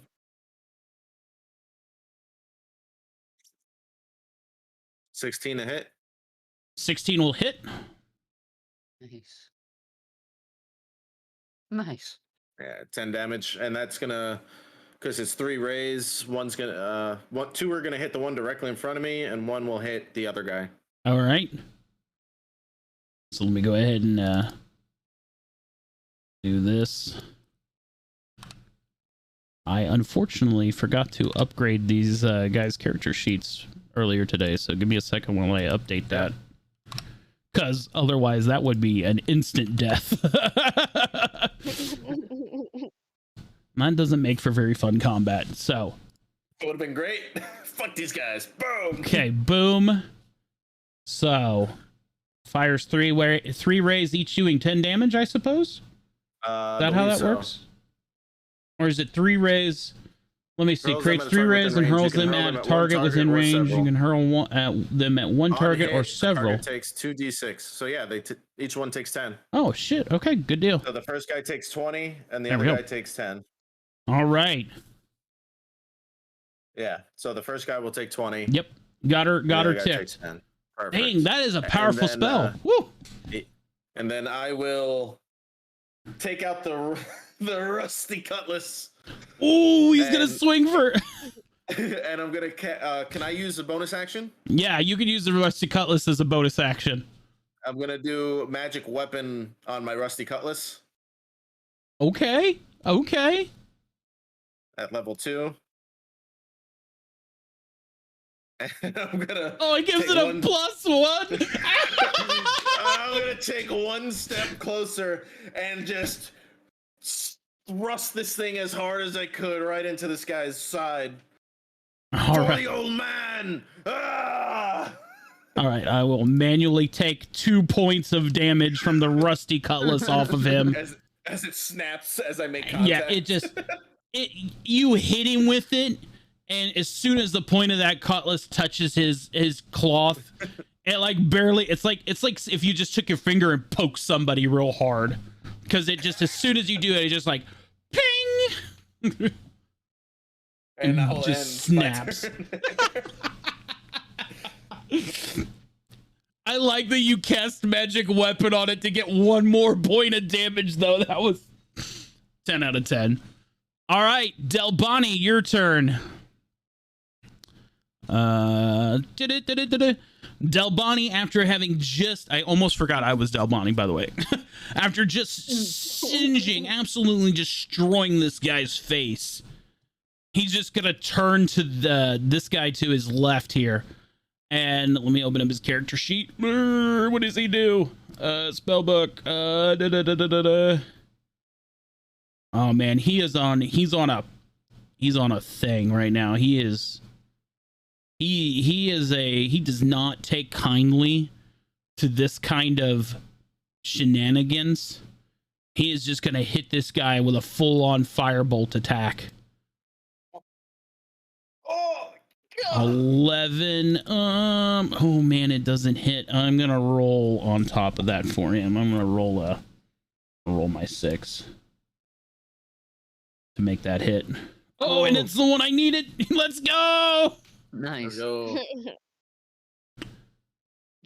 So I'm gonna roll damage. Nice. Oh wait, no, wrong. I was on the wrong one. Hang on. 16 fire damage. 16 fire damage. There we go. There we go. All right. That will end Albani's turn. Sloth, what are you going to do? I'm going to come forward just a little bit. I'm going to attack this guy. And it's going to be with my great axe. Let her eat.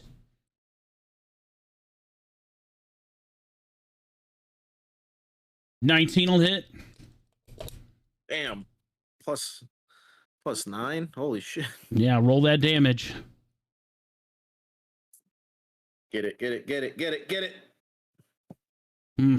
7 slashing. Not bad. All right. Do you have any other? I can do the extra attack. I was going to say, don't you have... Yeah, you have extra attack. Yeah, so go ahead and swing again.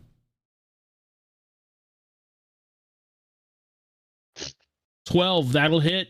The AC for these guys is 12. Nice. Oh, big damage. Swinging at the same guy? Yeah. Boom. A mighty 16 as the second blow comes in. Just absolutely crushing. And that'll be the end of your turn? I'm good. All right. Dead cultist on the ground doesn't get a turn. This guy here swinging at Ganix. What does he got? I don't even remember anymore. He's going to come in with his scimitar attack. 6.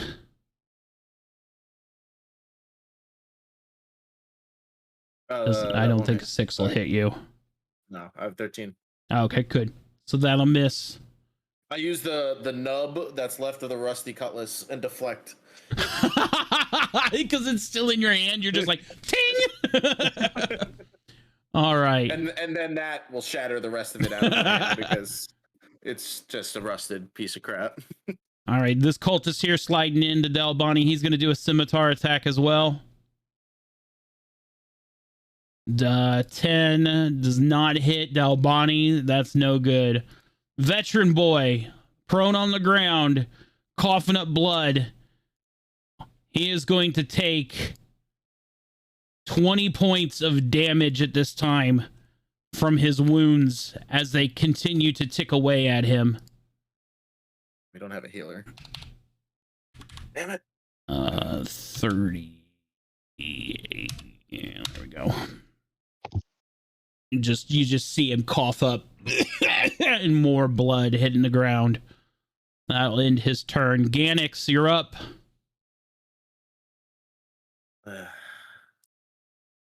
Get my spells 1 second.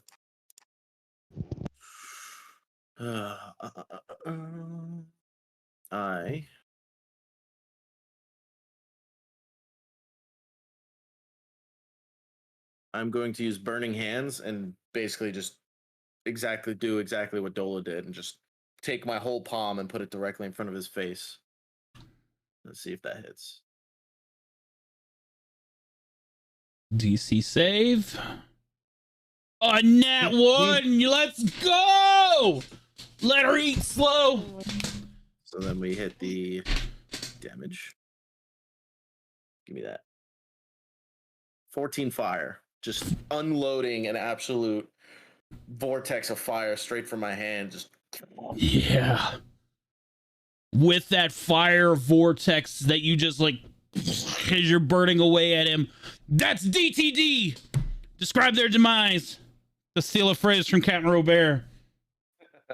So I take my hand and, like I said, I unload this fiery vortex from my hand, and he just crumbles into dust as I close my hand on his head, and his head just crumbles to dust, and his body just wilters away.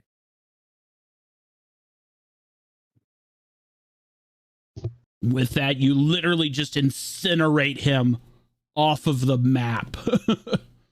With that, just he's gone. Nothing but ash now remains on the beach. And with that, I'm gonna move, step on his boss that Dola fucking roasted, and just step right here and end my turn. Okay. Dola. Let me see. What else does he have?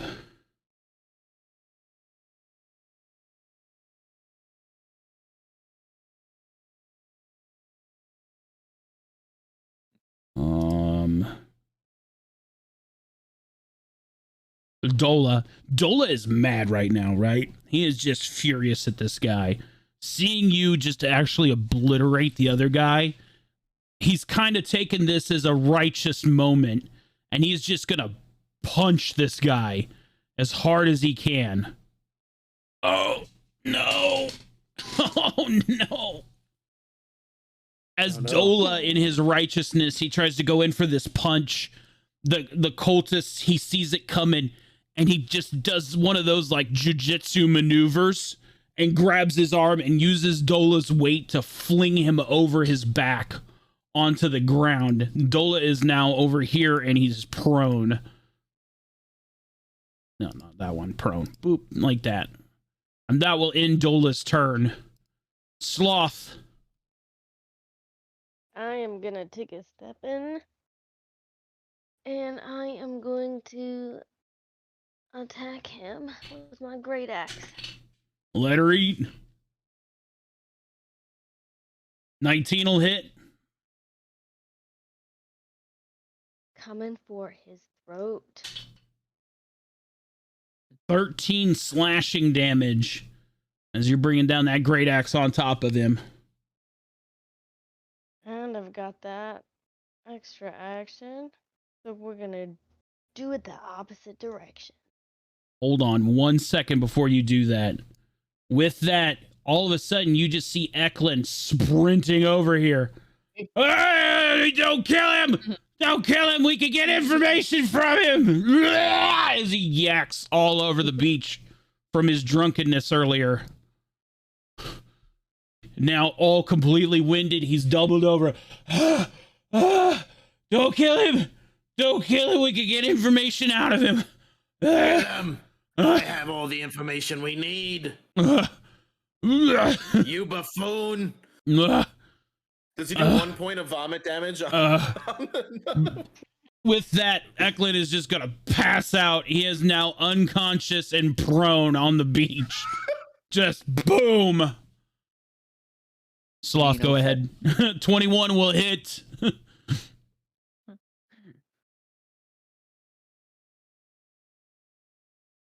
Go ahead and roll your damage. What? Oh, yeah. I'm sorry. Sorry, I just wanted Eklund to run in there and and do some drunkenness again. 8 slashing as that mighty axe comes down on him again. Just absolutely bloody. He knows he's surrounded by all three of you, even though Dola's prone. He's just kind of swinging his sword wildly back and forth like, get away, stay back, that kind of thing. As he's just trying to deflect and stay alive at this point. That guy's dead. That guy's dead. This guy's turn. He's going to go ahead and turn around, and he's going to try to stab at Dalbani because he's prone on the ground. He'll get advantage on this attack. I'll roll 2 so I can see which one's better. 18. I think that will hit. Scimitar coming in. 7 slashing damage to Dalbani as he takes a little bit of damage from being prone on the ground. And that will end his turn. Veteran, he comes up. He's taking another 20 points of damage from this attack that he got from the cult leader. As it is just eating away at him. Something is terribly wrong with him at this point. Ending his turn. Ganix, top of the order, your turn. Yeah. I'm going to I'm going to cast a magic missile. Okay. At level 1. Let her eat. For 4 damage, force damage. Okay. And boom. Then, 4 damage, that's enough. That is a DTD right there. Describe that missile attack, sir. As I conjure this magic missile, all I see is the old man coughing up blood and dulling over in pain as I absolutely unload and heave this missile right through this guy's dick. And his fucking whole midsection just erupts. Just oh my god. Boom! Eviscerates him, just gone. And with that, that is the end of combat. You guys successfully come out of it. I'm gonna take 1 step to Dola and help him to his feet. Are you all right?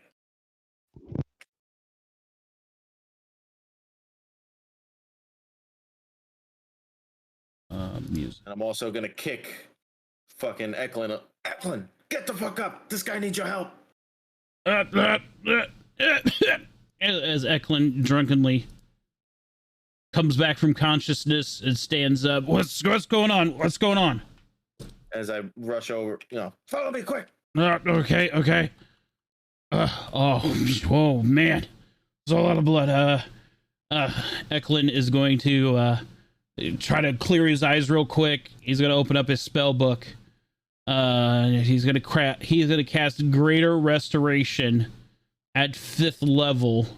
Or no, actually that's not. Mass Cure Wounds at 5th level.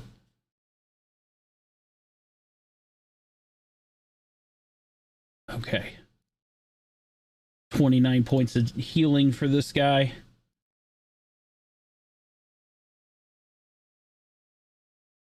No, just 29. Oh, I get a lucky back. Nice. Boom. Yo, sucker punch with that lucky. You already oh, you already used it. No, so I yeah. used it. I'll add that back to your list. I also gave Kenpachi a 10. I already added it and told him about it. Yes. With that mass cure wounds, as Eklund lays hands on this veteran guard, and you just see the holy aura of light peer out from him and just heal this veteran. You could see him take his first breath unhindered by whatever attack the cultist had done to him with that kick. Just absolutely mending the damage. He's not 100%, but he's definitely going to live now at this point. As the light fades from Eklund's hands, he's just going to like kind of shake them, like they're kind of numb and tingly at that point, like and the veteran's going to just keep breathing that deep breath as he's laying there on the ground. Take your time. Take your time. How do you feel? Are you okay? Well, I feel a lot better now. Thank you. With that, can I loot the one guy that we kept that didn't get eviscerated? Yo, Lady Panda, you get a brutal critical thanks to Taz. Fire. And you get to carry that brutal critical forward in this campaign until it is used, okay? Is she here right now? I don't know if she's here right now. I don't know if she's here. Remind me. She's still in here, but yeah. Yeah, remind me when. I'll write it in my notes here. Yeah, I did too. Yo, Taz, thank you so much for sending that brutal critical to Lady Panda. I know she's going to appreciate that. Is it possible to loot the one guy that's still left? Yeah, I can turn it back on. There we go. Actually, both of these guys their bodies are still on the ground. They're just absolutely one scorched. Guy's in 2 pieces. Yeah, this guy here. There's one part here and one part over here from where you blew him up with that magic missile. But yeah, those bodies are still on the ground to be looted if you so choose. I choose, please. All right, a roll for investigation. Rolling. Give me that. Right. 19. Before we go any further, does anybody at the dock want to move towards this encounter? Either Ofed or Kenpachi.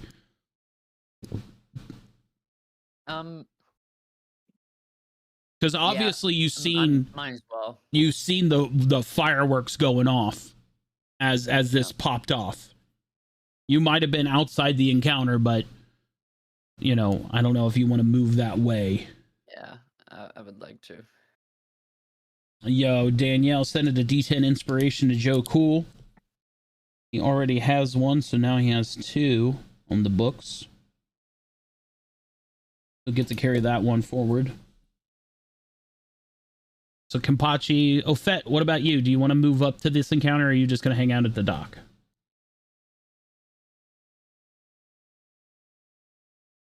I'm gonna assume she does. Just Sloth gets a D4. Mm-hmm. D4 to Sloth. Look at the numbers coming in. Suker. Miss Non-Clutch D4. That's a first on her. She'll get to carry that one forward as well. Thank you. D8 to Kenpachi. Another D8 to Kenpachi. Thank you. That means you have 2 of those as well. Suker just coming in. Suker just coming in and dropping the love right now with some inspos. Yeah, tech, yeah. All right. Okay, now go ahead with your investigation. Was 19. Investigation 19. As I lean down and be like, "It's about time you showed up." As I'm ruffling through his gear. What happened here? Well, first off, we were sitting by the rock. As I'm still, going through. While you're riling through this dead guy's body. So Dola and I were just watching whatever the F you guys were doing down at the dock, punching some guy. I don't know. We were enjoying our time. And then these fuckers came up to us and started jabbering. And we did nothing of it. I got some information. I'll tell you guys a little later. As now I'm just making voices up because I'm having fun scrolling through this guy's. I was gonna say you went from Gannix to like some kind of Irish guy just a little bit. Yeah. So now Eklund gets a brutal crit. So now what we do as I'm just having fun now because I'm scrolling through this guy's pants basically, looking for coin or more stuff. It's like I've got some information, and then they beat up the old man we had a great conversation with. And Dole and I didn't like that very much. So we fucking killed them all. Lady Panda, you get a D10 inspiration from Sucker Punch. You can add that one to your list. Sucker Punch. So now you have 2 of them. Oh, and the brutal crit. Don't forget that. I already gave myself the brutal crit that she sent me. No. For Panda, since she's back. I don't know if she heard. But yeah. You also have a brutal critical as well from Sucker Punch. Thanks, Sucker Punch. Anyway, what the hell's in this guy?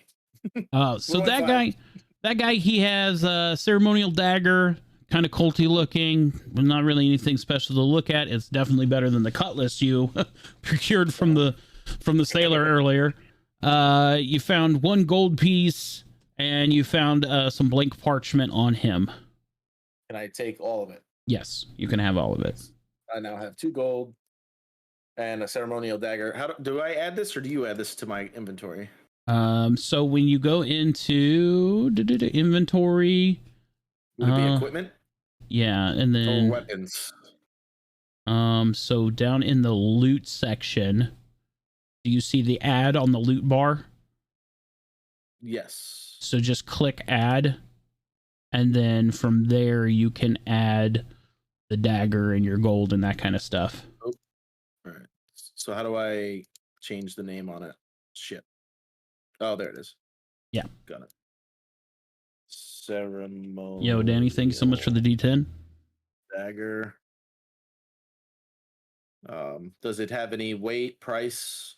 Just put ceremonial dagger for now.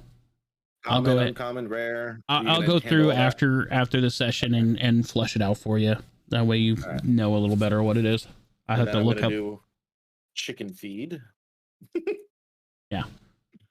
And then what was the other thing? Was parchment. So would that go up with consumables? Just consider that part of your ink pen that you have. You don't have to write that one down. But I would go ahead and add your title that you pilfered earlier as well. Oh yeah, that would be loot. Yeah, also in the loot. Yep. Okay. And then that. What is the name of? Oh, it's my bar, so I can name it whatever. Yeah, it's your bar. I think it's called Piss Water right now is what I have it listed. The Mermaid Nipple. Piss Water Pub. What's the city or the town we're in? This is Lashanka.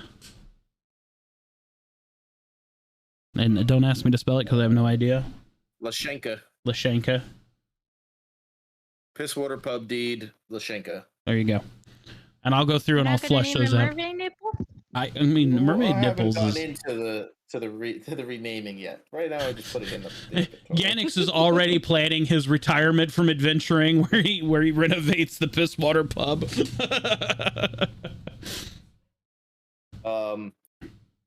So you guys want to hear what I found? Since you guys are impatient, when I went under the dock.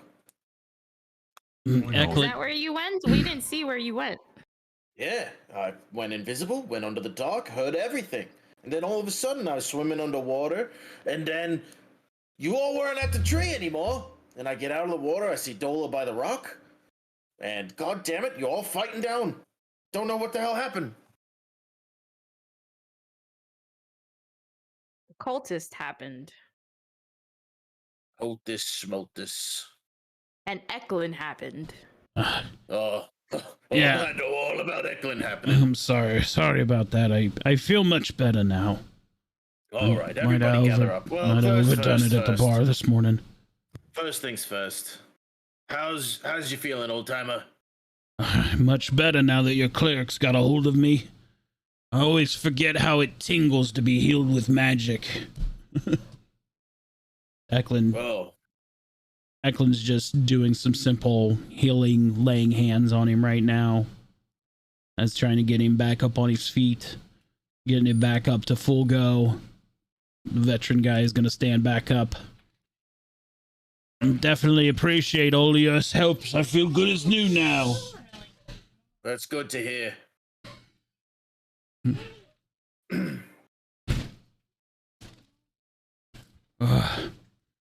I think now that I have a clearer mind of everything, I think you all are entitled to a bit of a reward for your help for me today. You guys were unsavory at best. I think I can talk Onin into letting y'all go fishing if you so are interested. I look at him. I kind of like do one of those like stutters, like done. Harpoon cannon. Harpoon cannon. Everybody with a harpoon cannon. Eklund. Harpoon cannon. Eklund's just looking at Ganix like, what is a harpoon cannon? I don't know, but we're gonna find out. Dola, get your ass up. Did you hear? Yeah. Give me a second. I'm trying to dust myself off. It's been a long time since somebody threw me like that. I'm gonna come over here and I'm gonna loot the legs. Roll for investigation on the legs. 17. Unfortunately, it is literally just a leg here and a leg there. And you take the boot off of one of the legs and a single gold piece drops out. Hell yeah, making money. Dola, hey, you see what I did to this fucker? It's very, very eccentric, but I feel like it was well deserved. As Dobani, my friend. Dobani looks at the other half of the body. He's gonna roll for an investigation on the top half and see if there's anything of use in the top half. Ooh. 15. As he riles through the pockets, he finds a scroll inside the chest pocket of this cultist. He pulls it out and kind of unrolls it a little bit, rolls it back up, and he tucks it into his bag. Oh, must have been a good find if you're keeping it. We'll see. It might be worth something later. Nice. All right, everybody gather around. I got some information to share. I'm gonna go ahead and information. Now that these guys are successfully looted. So here's what I got at the initial investigation when I went under the dock, is that they'd taken a ship and they put the crate on the ship, and basically nobody got on the ship. They left it. The ship took off north, and everybody left. Well, we just killed everybody, so there's nobody left here, which is good. Now, while he was bad-mouthing Dola and myself, I happened to pierce into his mind. I love how you now have taken him more New Yorker now in this accent, by the way. And we need to head to this place called Dragon's Keep. And all he kept saying was, how do I get to Dragon's Keep? How do I get to Dragon's Keep? So that's where that ship with all loot is going. Also, these fuckers that we killed, they were part of the ambush. They were part of the ambush? Question marks? The one when they took our chest and our carriage. Along the path. It's one and the same here. Well, you then. Drink too much. How did they get the chest from there to here? The world may never know. Any of this sound familiar to you, old man? I seen those guys a fortnight ago dragging that in here. Caused quite a ruckus with it. Tried to steal a wheelbarrow from this lady here to bring him in. I had to stop them there, and they drug it over yonder towards the old smithy's place. You can see this veteran still kind of holding himself just a little bit, probably still sore from the encounter. I could take you over there, let you all look in there. I know I told you earlier it's been pretty picked through, but maybe they left something in there that could be a benefit to y'all. Boy, lead the way. All right. So the smithy shop is all the way south, and it is the round building near the elephant, if you guys see it. Okay. Before everyone leaves, I would like to express Ganix. Ophet mentioned something of a bar you've now come into owning? Just gonna keep walking away. Ganix! It could offer us safe passage to where we need to go. At this point, I don't hear you. Bumbling before. So the veteran, roll persuasion.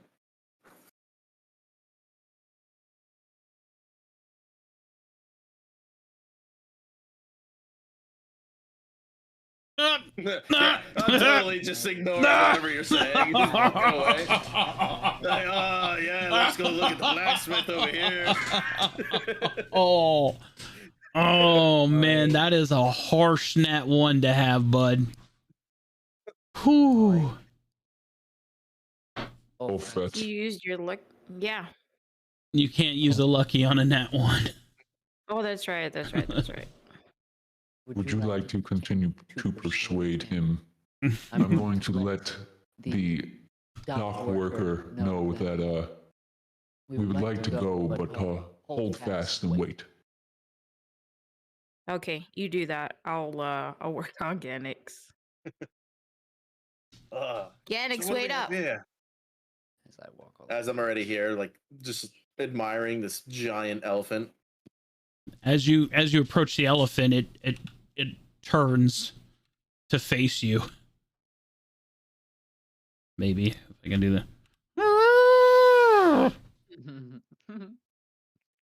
Oh, hang on. I definitely have a spell where I can understand animals. Delbani, he approaches as well. I also normal handling. Huh? Maybe you could ride the elephant. Yeah, the veteran. I guess if I detect thoughts, but who knows what that's going to be. I'm going to drag you over here, Ophet, by the way. I definitely have something for animals. I was trying to do it. Yeah, it's okay. I got you. Delbani, looking up at this massive animal, he just simply reaches his blue hand up and kind of down the trunk of the elephant as he's knocking some dirt and dust off of the, What an amazing creature. You have experience with these? Not really. I've only ever heard of such a beast before.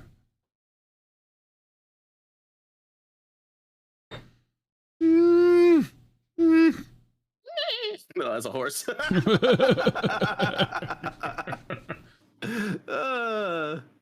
Veteran is I know I have this spell. Where the hell is it? Veteran's gonna look at you. Yeah, that is old Pete. He's a retired war elephant. Me and him served together in the northern armies. If I do comprehend languages, does that mean I can speak animal? No. You would need like an animal handling or something like that because it's less verbiage and more just intuition about how the animal is. I don't know if I have animal handling. I know. I have animal. So I know we have someone who does have animal I was handling. gonna say Sloth. Sloth definitely has animal handling. Can I roll animal handling to like pet its trunk or give it the chicken feed? Oh, you want to give the elephant the chicken feed?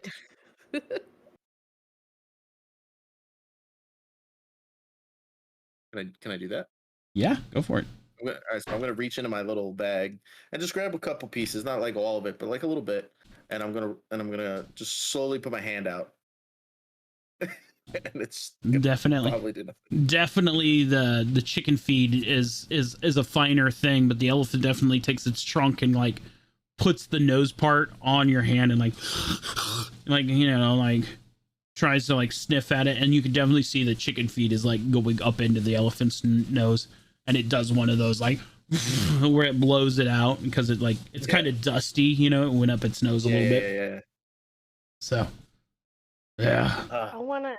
Guess that didn't work. And I'll put whatever's left in my hand back Yeah. in my pocket. Here, the veteran will reach into his satchel and he pulls out like 2 whole russet potatoes and hands them to you. He goes, "This is Pete's favorite. You can give him these." So I take them, then I put my hand out again. Roll animal handling again. Yeah. Please don't meet my hand. Definitely much better this time.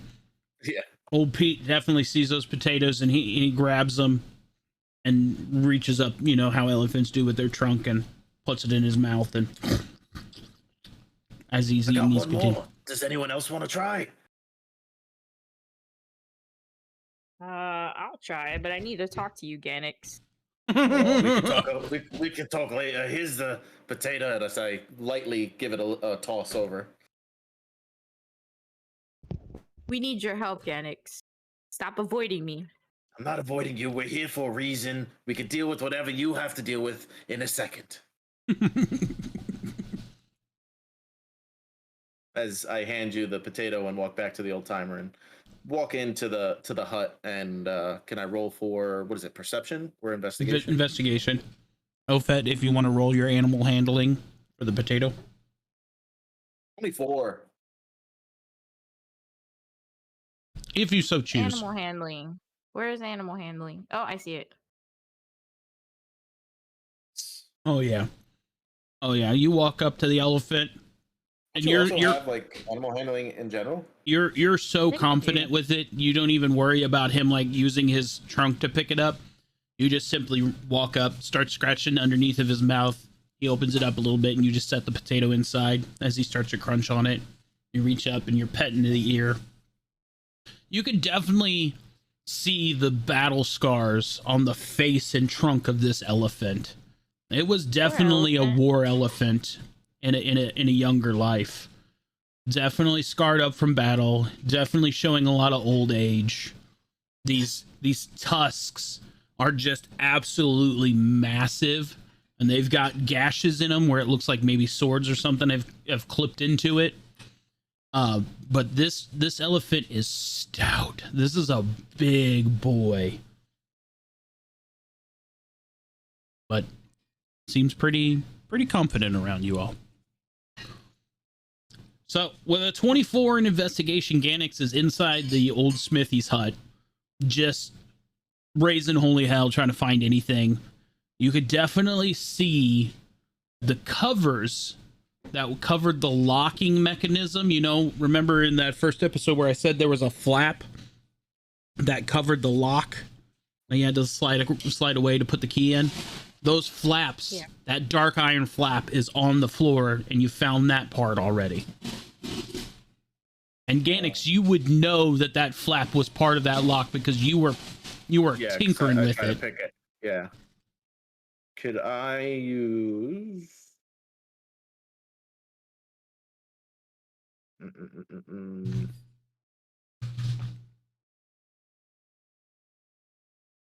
I know it's not detect magic, but it's something with the item. I think it's towards the top of my list. Identify on it? Yes. See if it's a... You can if you like. So I'm gonna reach over and I pick it up, knowing what it is, and I kind of am playing with it in my hands to see if I can identify it. Right.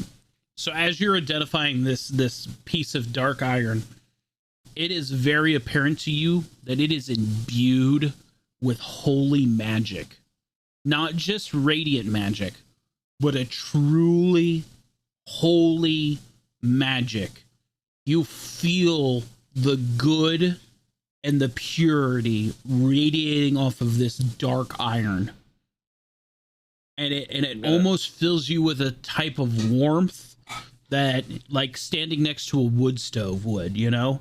That comfortable heat.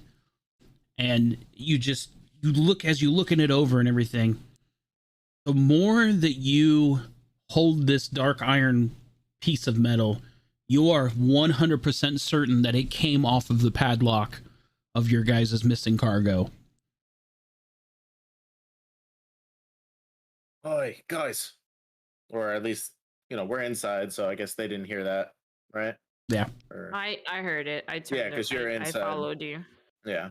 So this blacksmith's hut, this one is 100% completely open side, 360 degrees. Okay. It is just kind of like a roof on poles. Gotcha. So kind of like an outdoor bar. Yeah. So this was on the chest that was taken from us.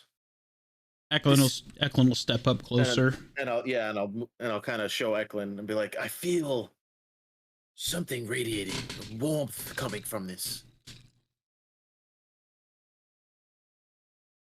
As Eklund picks up that piece out of your hand, you can see the emblem of the fallen grace on Eklund's tabard.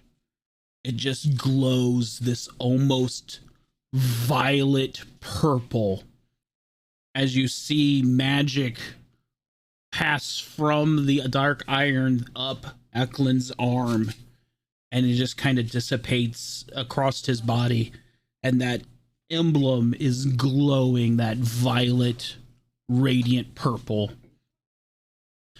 That's some old clothes, you say? And Eklund will just kind of blink his eyes, and for the briefest of moments, Ganix, you see that violet in his eyes completely envelop that iris. No pupil, you just purple eyes, and then it dissipates. And Eklund just opens up his hand again, looking at that dark iron, and he just kind of drops it on the ground, like turns his hand to its side, dropping it on the ground, and Eklund just slowly walks towards the path again. Just standing out here. Eklund. He's just standing outside now, away from everything, just away from everything.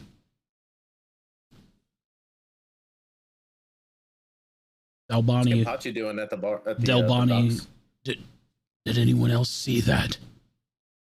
What was that? Did you see that purple glow?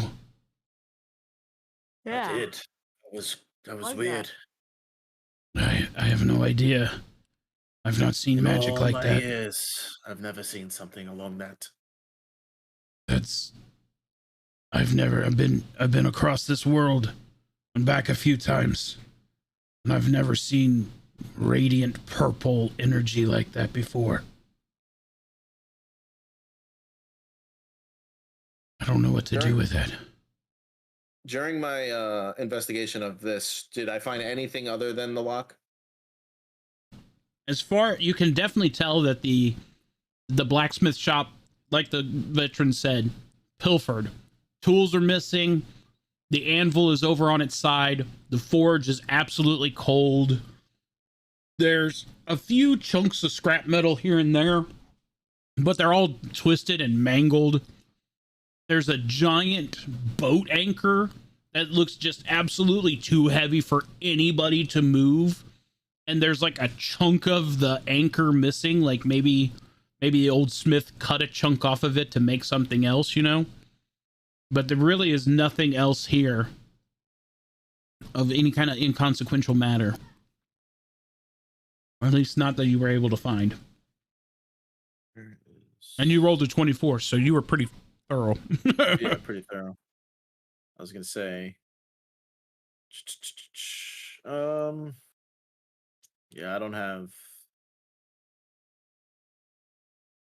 think I have anything to further investigate anyway. Ofet, you want to do anything here? comments? Any role play? Ganix. You. Yes. As I'm You walking mentioned away, that we but, need like, to get still to this looking Dragon around. Keep. Yes, Yes, Dragon Keep. Yes, to the north coast. Do you have any ideas how we could do that? Well, you know, if we're lucky, maybe Big Pete will give us a ride. We talked to Big Pete. He asked for money. I don't know how you could talk to an elephant. Yeah, I was gonna say Big Pete is the elephant. Oh, Big Pete had ideas. I'm just kidding. We need to get to Dragon Keep, as you said. Yes. As I'm pacing and still just scrummaging through, throwing stuff over my shoulder. Yes. What of it? Do you have gold for this guy who says he can magically take us on a trip? Who is this person? We offered him the pirate on the dock. And you're gonna pirate trust captain the pirate? On the dock. Well, he owns most of the ships. There is no other way for us to get upriver. Oh, a captain. Oh, I see. So he's not a pirate. He's a captain. Delbani is gonna come over and grab a hold of you, Ganix, just on your shoulder. Hey, what's up, Hey, I feel like this is important. Ofet doesn't speak up a whole lot. Give her some attention.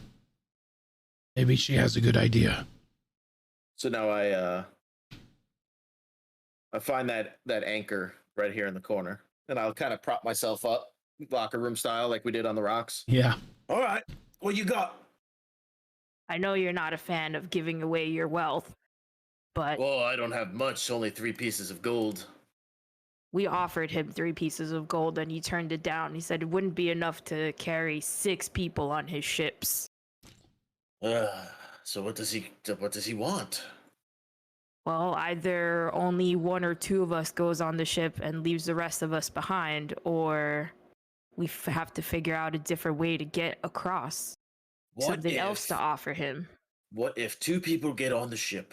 I'll cast everybody water breathing, and we'll hang from the ropes that are underneath.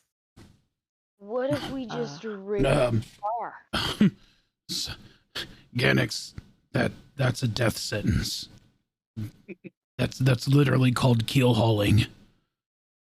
The barnacles will eat you alive, even with water breathing. As I chuckle. I know. It was just a joke. So what do you want to pillage the village? Do you want to knock him out and steal one of his ships? I mean, I'm all for that.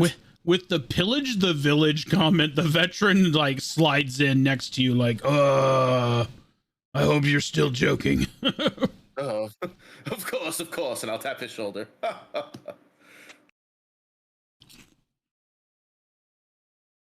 But I still want to see this damn harpoon gun. This cannon. Focus for 5 fucking seconds. I'm focused. You're not really giving me much information other than he needs something more substantial than 3 gold. That's all you have is 3 gold? What else do you have of value? That is all I have of value. What is this rumor we hear of you having ownership of the tavern? The Pisswater. Oh, no idea what you're talking about. Yeah, thank you. We should go ahead and roll an insight to his deception, Panda. Yep, gotcha. See if you can beat his 17. Oh, he was right there. Oh, that 20 was right there. No idea what you're talking about.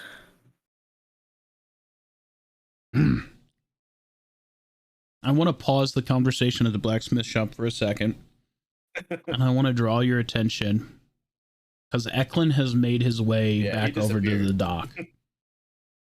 He's over here with Kimpachi now at the dock. Kimpachi, what were you talking with the ship captain about? I want you to role play that out. Because you went your other way after the failed attempt. Yeah. And so I want you to act like Eklund. I'm going to move Eklund over here just a little bit. So go ahead and role play like that scene before Eklund shows up. Ship's captain. Oh, yeah. What can I help you with, Master Samurai? When do you intend on leaving? We set sail at dusk, when the seas are the calmest. What time is it? It's midday at this point, noon. Okay, ship's captain. I know you said 3 gold pieces was not enough, but there's information my friends hold that I might be able to offer a better deal. I need to wait for them to return.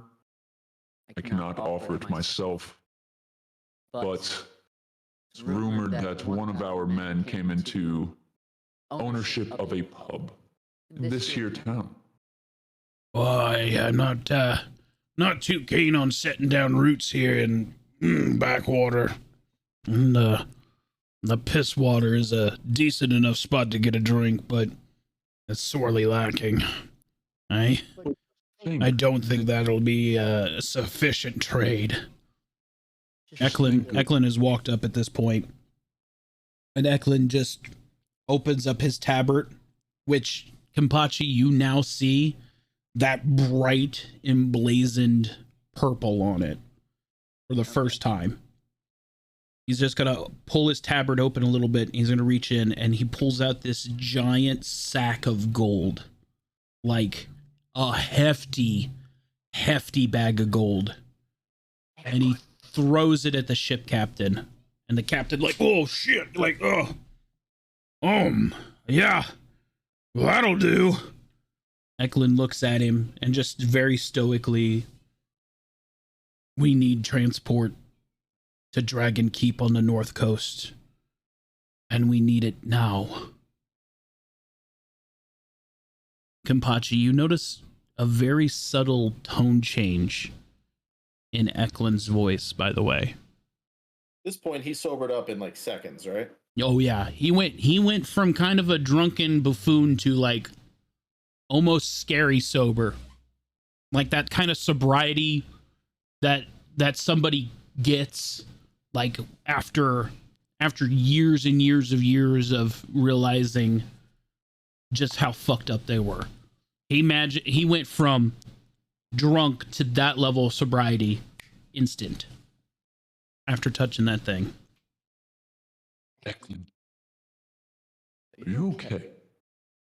Kenpachi, I remember everything now. We need that chest, and we need it now. My money, and I need it now. Well, yes, we need it, but we've already had an urge to get this back. Why such a sudden, deep drive to get it back now? It holds the gods of dragons in the chest. Eklund, did you just say dragon? The god of the dragons. If that chest is opened, this world will cease to exist. I fought this evil once before, and I remember again. I remember things I thought I couldn't remember anymore. I remember the battlefield and the fire, and I remember it all. I was there, Kenpachi. I was there when we sealed him away.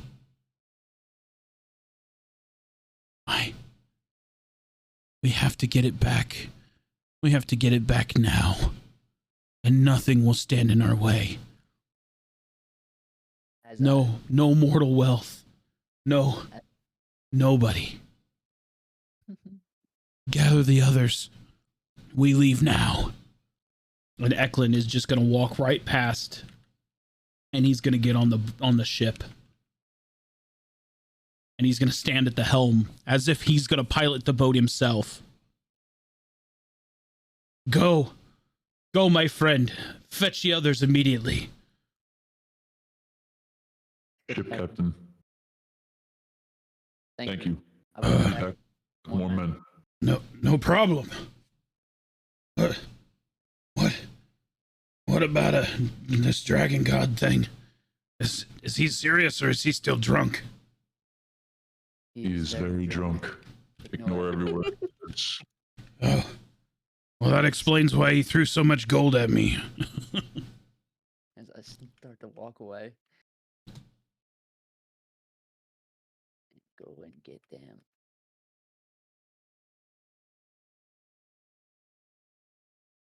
Everybody. So as you walk in, I'm like, I don't know what you're talking about. And then you walk in. Exactly. Vet rolls her eyes. We must leave now. We've gathered Eklund onto the ship. We leave now. How did you pay? Eklund's price. Well, I'm not leaving until I see this harpoon cannon. I was promised a harpoon cannon, and we don't have time for these shenanigans. I have all the time. Can I intimidate Ganix into going? You can attempt. Sock does have animal handling. I mean, you want to coax Big Pete into going with us? No, I meant Ganix. Oh, I thought you wanted the elephant to go. No, I was saying like because he's a brute. I mean, I don't. Listen, I think you just do it. There's an urge to get to the ship, but clearly this old timer wanted to take us somewhere, not other than to see the harpoon cannon, but he wanted to take us to the Elder for a specific reason. So I say we go see the Elder, and then we will rest up and get on the boat. Can I attempt to intimidate Ganix into getting a little fire under his butt? I mean, you can. Dola, help me out here. You want to see the damn harpoon cannon as well. Dola is 100% with you, Ganix. He definitely wants to see this harpoon cannon now, as well. Kenpachi, if the artillery that the old man has talked about is as impressive as it is, it might be beneficial to see how it functions. And it may help us in our journey if we can somehow procure it. The ship's captain said they leave by dusk.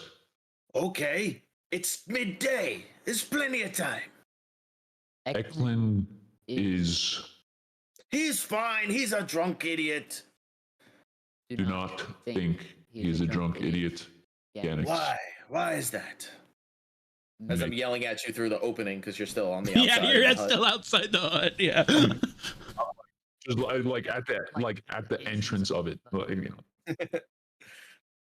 Like I said, it's just like a pavilion of blacksmithery. I mean, it's all open 360 degrees on the outside, so. Ganix, make it quick. We must leave soon. Yes. Eklund has unveiled some knowledge that none of us have known. Oh, baby, share with the class. It is best you hear it from Eklund himself. All right. Old timer, show me the way. Absolutely. Let's go see this harpoon cannon. Are we going to try and take Big Pete with us? Oh, you know it. Come on, Big Pete. We're going to see the boss. Oh. I'm going to try and run and catch up to him, but I just can't. Like, I'm just one step behind him every time.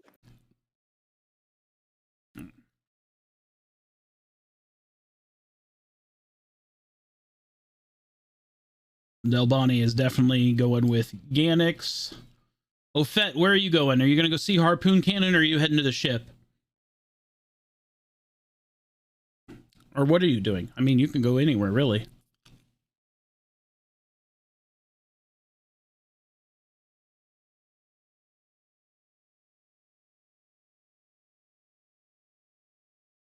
Ma'am, can you hear us?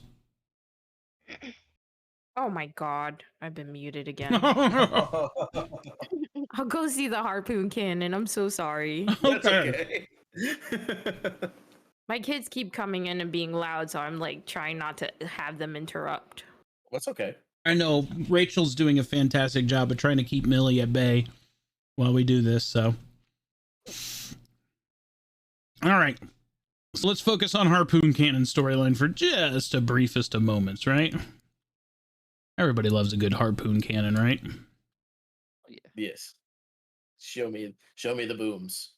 Wait, whoa. Oh, he's underneath. That's so weird. On my screen, he's on top of the elephant. On the player's screen, he's under the elephant. All right, we'll park Big Pete here. As he goes to the trough and shares with the cows. Oh yeah, absolutely. Big Pete's a hungry boy. You know, those potatoes made him thirsty, so he's just slurping down that cow water now, you know. Onan. I have a favor to ask. Is there any way you can show these lads here the fishing rig? They kind of saved my life earlier today from some ruffians at the dock. Onan standing there, still scratching his stubble. You know, he's obviously gone and done some work this morning with the farm and whatnot. And fishing rig, you say? It's been a long time since anybody asked about the poons. I'm sure I've got a few back here. And Onan will go back inside his house. And he just goes inside, you know, and it's kind of awkward because the house is not really built for a man of his size. He really has to stoop to go in the door, you know? And you hear him rustling around inside for a little bit. And as he comes back outside, and he has this absolute unit of a cannon. It is a 12-foot long cast iron and gold emblazoned cannon. And at this point, I'm like punching Dola's arm, like, and out the end of it is just this absolute ginormous harpoon. It's jagged. It's just crazy. And on the side of the cannon, there's this apparatus that's built that's a giant crank, but it uses a type of block and tackle system so that the crank is pretty easy to spin, but it's pulling ever so slightly on the harpoon to try to pull it in with greater force. You know what I mean?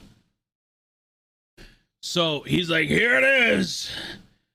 She's a beaut, ain't she? As she slaps the side of the cannon. Yeah. I did a many a whalings with this back in the day. Upon the bright pearls and the oceanic seas. Can I roll like investigation to just kind of like walk up and just admire it? Oh yeah.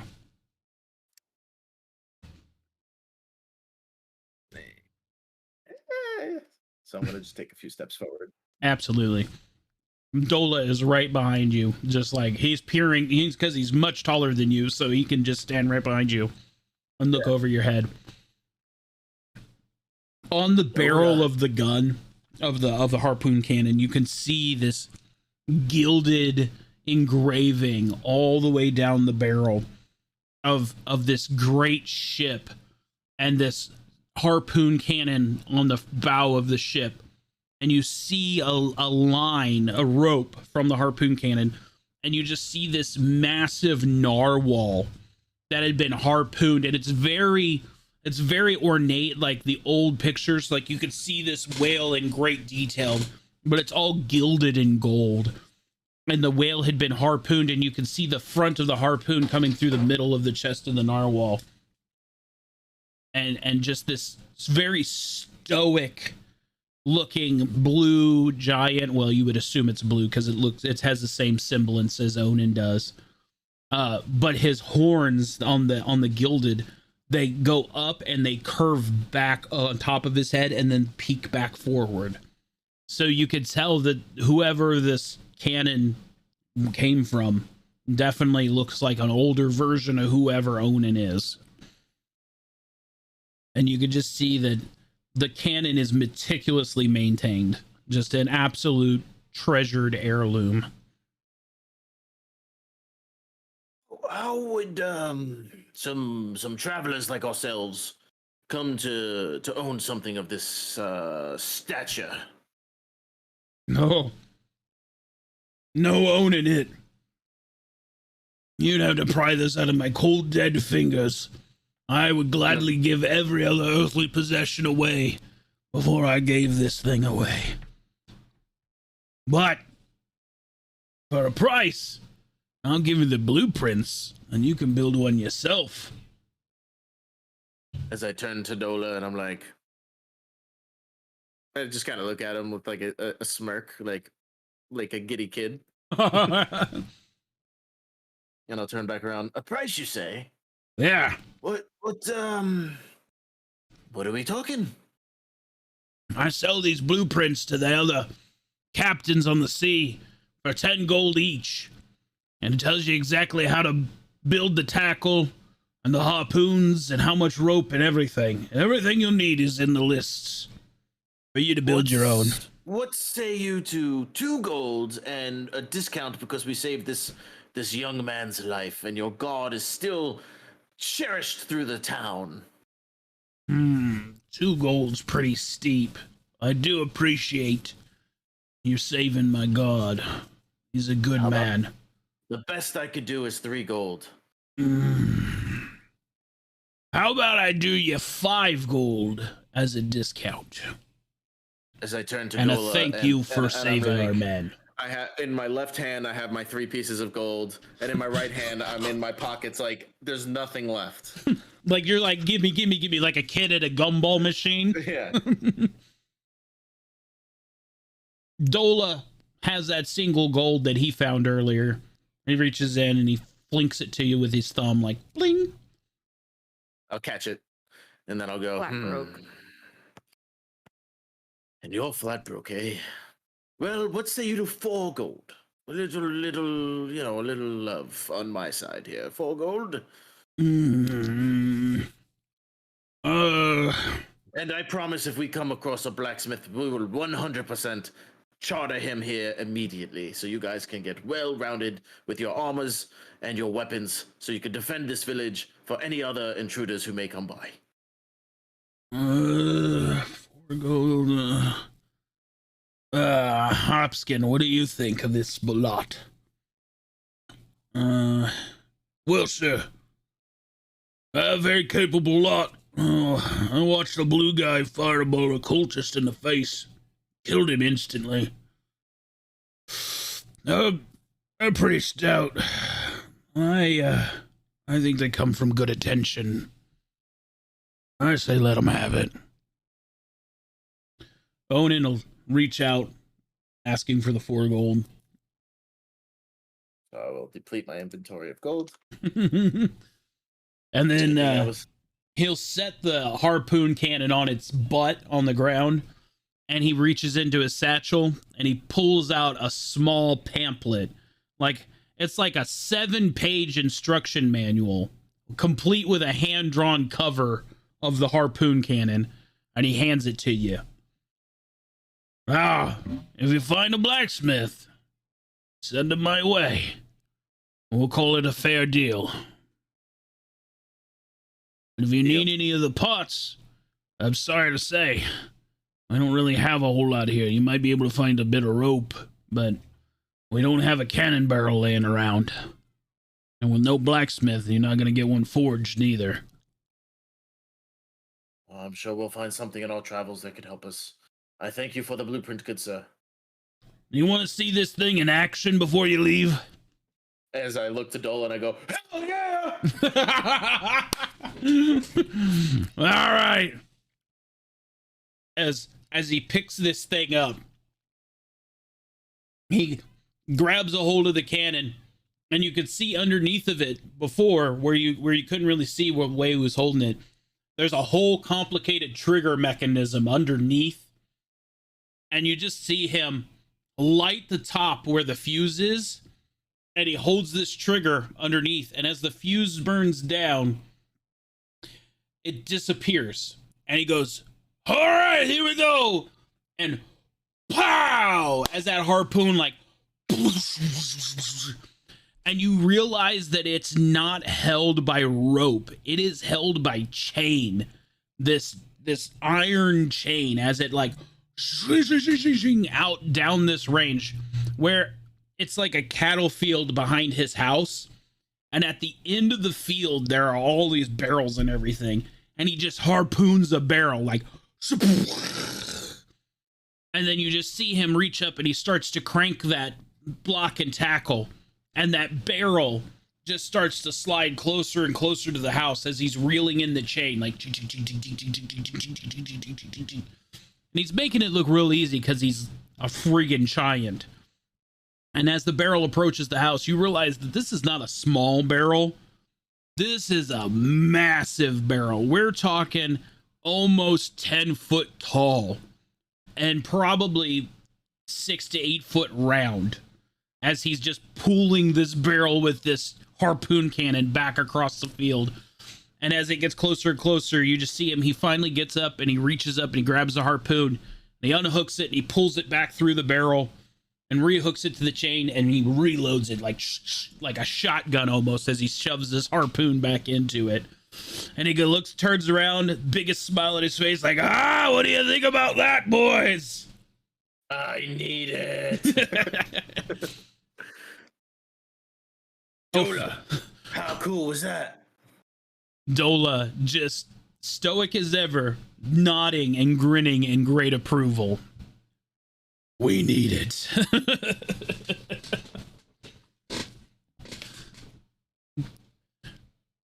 Fett, you got anything to add to the situation? It's not exactly a waste of time, I guess. Told you. How are we gonna get this thing out of here? Oh, we can't keep this, unfortunately.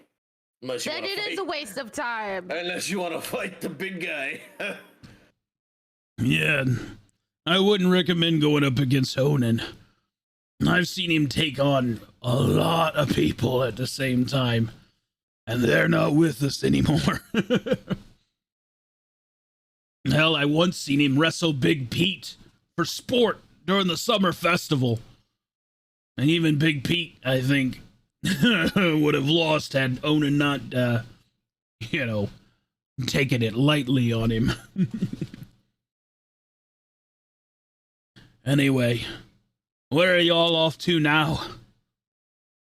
Your friends are down at the docks? I heard some ruckus about a box and chain. Yes, we best be on our way. I guess our friends are waiting for us. Well, you tell your cleric friend I appreciate the healings. I haven't felt this good in a long time.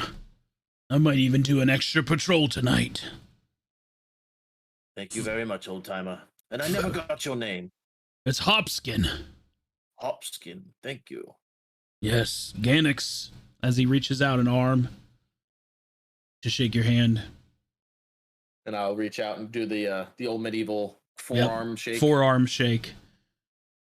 May winds always be in your sail and all that other malarkey. Safe travels, friend. And any time you need help, you just whisper to the wind. I'll hear it. And he kind of jokingly says, like, with ears like that, I believe it. I let it slide because we've become friends. Yeah. He's definitely taken into thinking that this relationship is very cordial and friendly now, so he's taking a little bit of liberties with some jokes. Joking. Yeah. All right. So, all right, lead the way. All right. Ganix, we need to go see what's going on with Elklin. Kenpachi seemed rather concerned about him. All right, let's go. We'll take the path to the south.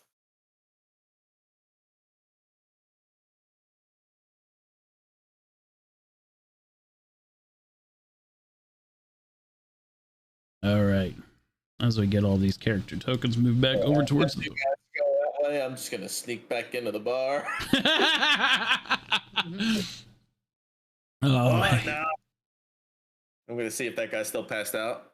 Hey, oh. get to work. Yeah, he's definitely still on the floor, still cuddling a pony keg. Just, he's out. And I think I'm gonna take whatever I can find. That's money wise, because obviously there's still been some customers. Oh yeah, you can definitely see the pony keg from earlier, and the cups are gone. Like, it looks as if maybe he like sleeps and then wakes up when people show up, kind of thing. You know. So I go to like the register and check for if anyone else is paid. Yeah, there's definitely there's like a tender box there with like a slot in it and a padlock on the front of it, just a little chintzy one. And as you peer in, you can definitely see there's like a few coins inside, but nothing of any substantial amount. I go, well, we'll be back. And I walk away. All right. Oh, wait, this is the wrong dock. Whoops. Kenpachi, we're here. Do we have time to rest before our voyage? Rest on our voyage. What say you, Captain? Oh, well, your monk friend is different. I'm not too sure about him. He's a got weird one. You might Nice want to to go. meet you. You might want to go talk to him. I think he just bought my boat. You say what now? Yeah, I'm pretty sure he thinks he's the captain now, and I don't think he's drunk anymore. As he picks up as the captain like picks up that entire sack of gold that he had that Eklund gave him earlier, and just kind of goes ching ching ching. Definitely. I glare directly towards Eklund, who's already on the ship with two hands on the wheel. Like, yes, this motherfucker. That is really just walk the boat. Delboni is definitely gonna be at the fucking front, like just chilling. Delboni's gonna jump on the boat as well, and unfortunately, the crew members that were on the boat are all getting off. Because they are no longer part of the crew.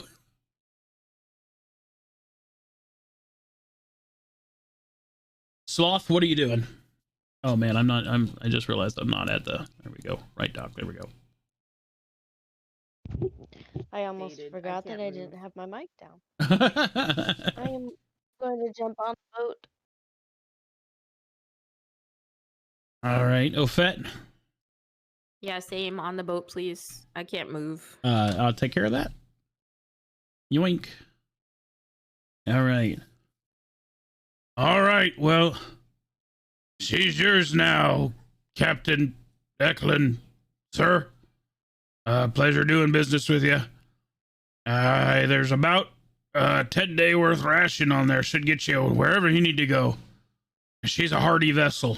Any advice for fighting on this thing? We don't have the materials to make quite a harpoon cannon yet. Well, there's a couple of deck guns. She's not a battleship by any means. I believe there might be a few bow and arrows around if you need to fight a little longer range with the deck cannons. But there hasn't been a pirate attack in a few weeks now, so they're only going up to Northport. So it's only about a day or so. I think you should be all right.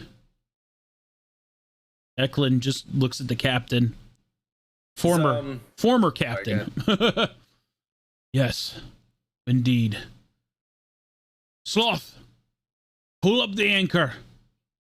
As Sloth starts to walk towards the anchor, can the other guards hear the conversation with the captain? Oh yeah. Everybody on the dock is within earshot. interesting. I'm wondering if I want to try and take the money back. He is looking right at the dock there. There's a gangplank. Not as a stealing thing, as a convincing, because I have suggestion as a spell. So I can be like, hey, you should respect the money. Let's see. Go pop it up so I can read it.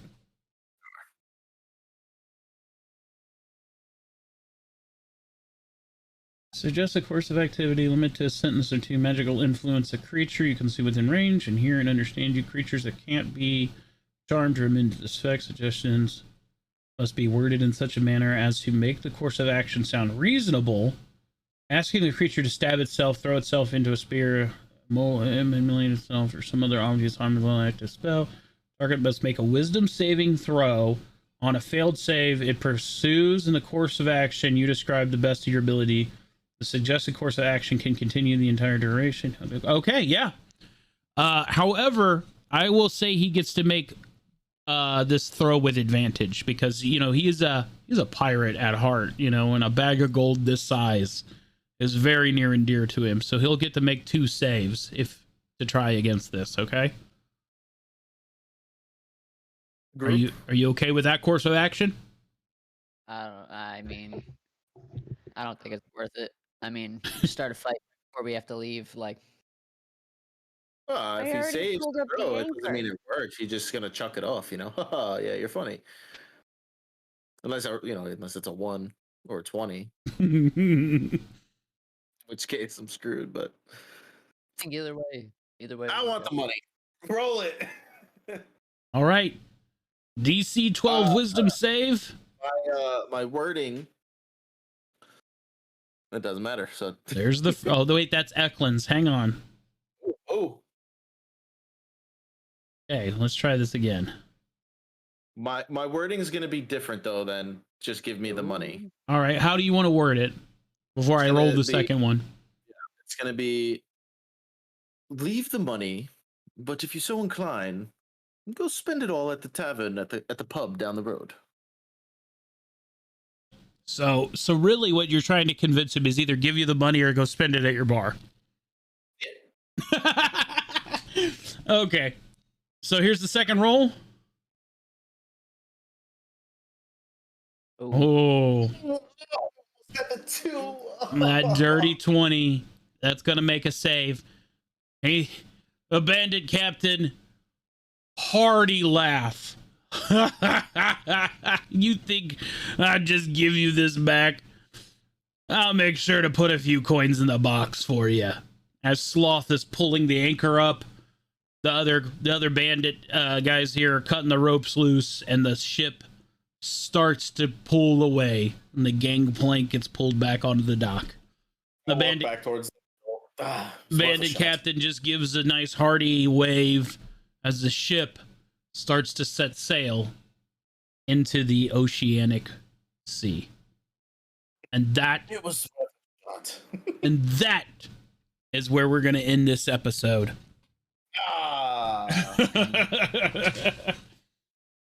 Oh. Damn, that was good. What a great role play session. You guys, so good. So good. It's always I let go of the You know what? Time out. We're not going to end right there. We got a hot 20 minutes before noon. Is there anything else you guys want to discuss while the boat is starting to set sail? I would like. What is this we hear of you becoming magically sober after drinking yourself to death? Yeah. Eklund. Purple. Let me do this. Being completely blunt about it, like not even trying to hide the fact that he has got like purple glowingness now. Yes, Eklund. So I'm going to zoom in. There we go. Now it looks like the boat's out in the ocean. Haha, nice. Eklund just very stoic now at the helm, trying to sail this ship. He looks over at you, Ganix, and you see this look in his eyes that you haven't seen this man since the beginning of this campaign have. When you first met Eklund, he was kind of stuttery, kind of appeared a little frail, maybe older. Now all of a sudden, he holds himself upright. He has a posture about him, a determination. His skin almost looks younger. And he looks at you and he just simply says, Ganix, what we have to do now will determine the fate of the world. Roll insight. Yes. 18. You can tell 100% that he is being truthful. And you can tell 100% he is sober as can be. I reach into my pocket. I flip it up in the air and I catch it. So you're going to tell us what this is? It's the amulet. Oh, okay. I was going to say, I'm like, what are you flipping up? That is the key to the chest that the god of dragons is in. The same chest we were hauling. The same chest we have to see its safe return to the Church of Fallen Order. Toss it back up, catch it again, throw it back in the pocket. Was that so hard? You couldn't tell us this from the beginning. Eklund kind of looks down a little bit, almost sheepishly. I couldn't tell you because I didn't remember, Ganix. I physically did not remember who I was or what I am. And what are you? Are you a dragonkin of some sort? No, not dragonkin. I was a paladin of the Fallen Order in another time, in another place. Well, that explains such the great healing powers you possess. You did us a solid by saving that man back there. Which, yes. By the way, I pull out of the other pocket. I got us some blueprints to a fucking badass weapon. Eklund kind of gingerly takes the pamphlet that's hand-drawn from your hand, and he just, with one thumb and his pinky, he opens it up and kind of flips through the pages, looking through it, and he hands it back to you. That is a mighty weapon indeed. We may need that before the end. As he just turns back and he's looking out into the ocean, just like he can see 1,000 miles ahead of him now. Never before have you seen Eklund act this way. One more thing. I did find something else. And I'll pull the ceremonial dagger out and start, like, petravenging it in my hand with my magic. Gotcha. Do you know what this is? The Dragon Rider's knife. During the Dragon Wars, almost, I don't know, 2-3 centuries now since those wars, there were a group of men who sought to tame the dragons and use them for their own malicious reasonings. The Fallen Order, we raised a crusade against them.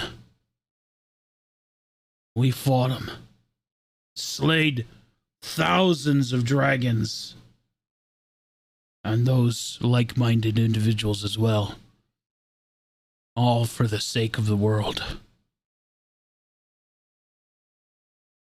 I get like a sparkle in my eye. Like dragons. You say that, Ganix. I see your excitement. Dragons are not good creatures.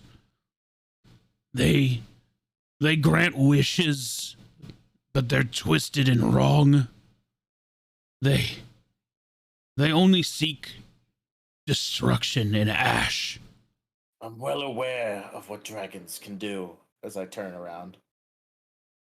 I don't think you are, sir. I don't think you do. Eklund looks at Dalbani straight in the eye, and they have this moment of silence with each other, and Dalbani just kind of nods his head.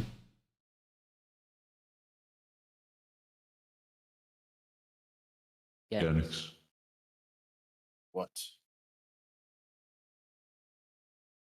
You seem excited. Did you forget that he said it held the god of dragon? Well aware of what he said. Have you ever seen a dragon? I choose not to talk about it. I've only heard tales. Their ferociousness. It's not that I'm scared of the dragon. I just know of what they do. And the damage they make. You said what, Sloth? I've seen him. I was transported inside of the chest. I like whip my head around. Eklund looks at Sloth and shakes his head. Tell him what you've seen, Sloth. Tell him what's inside the chest. You were there. I know you were. That's the only way you could have pulled that damn medallion out with you.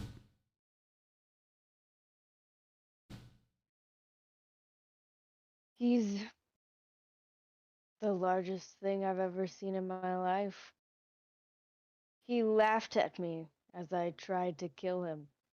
I didn't even tickle. It was a brief moment, and he was about to kill me before I was taken out.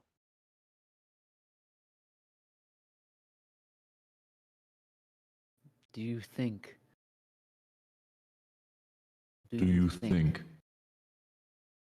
that the six of us can do anything against such a being? No. You best be careful with that amulet. Eklund turns to Sloth. Sloth is much larger than Eklund is. But for whatever reason at this time, Eklund, with his new stature and his poise, he reaches up just slightly and puts a hand on Sloth's shoulder and says, "Trust in fallen grace, my warrior friend. When the time arises, we'll kill that god. I know it. We must." And Eklund sends just this slight energy surge of that purple radiant light, and it kind of courses just ever so little bit through your body, and you just feel this surge of hopefulness run through your body.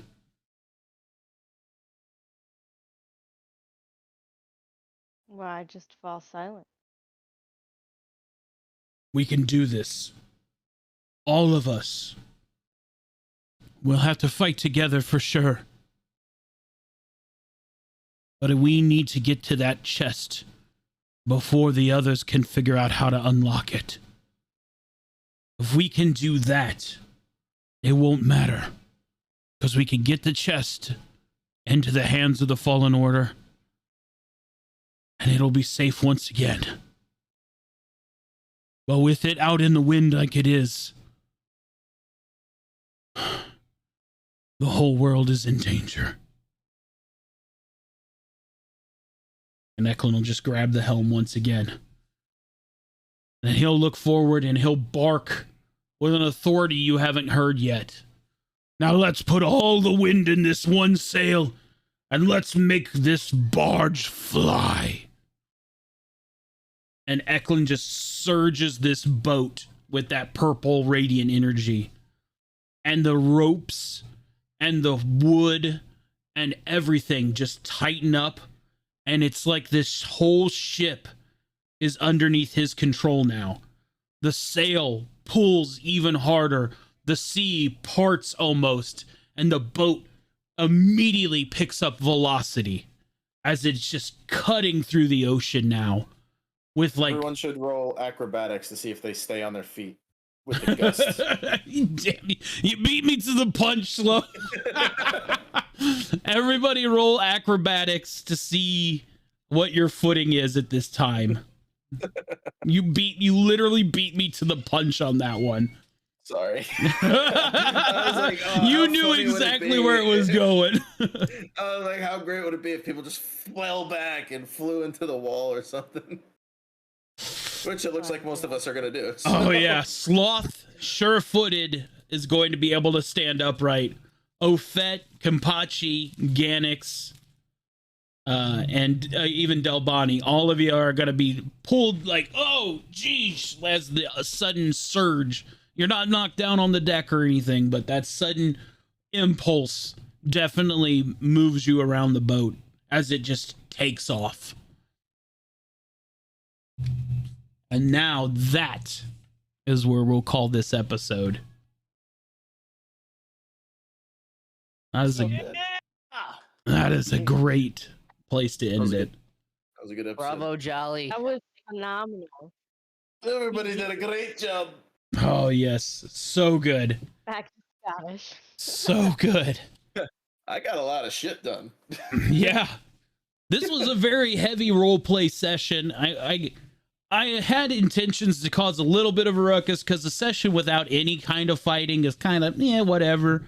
But yeah, you guys definitely just absolutely nailed the role playing in this episode. It was so good.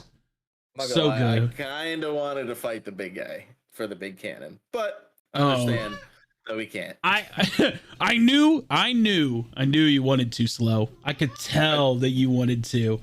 That's why I dropped that little. Didn't want to die right here. That's why I dropped that little tidbit in there that he wrestled Big Pete in a summer festival and took it easy on him. Yeah, so I was like, I don't think 3 of us are gonna take this guy down. Maybe.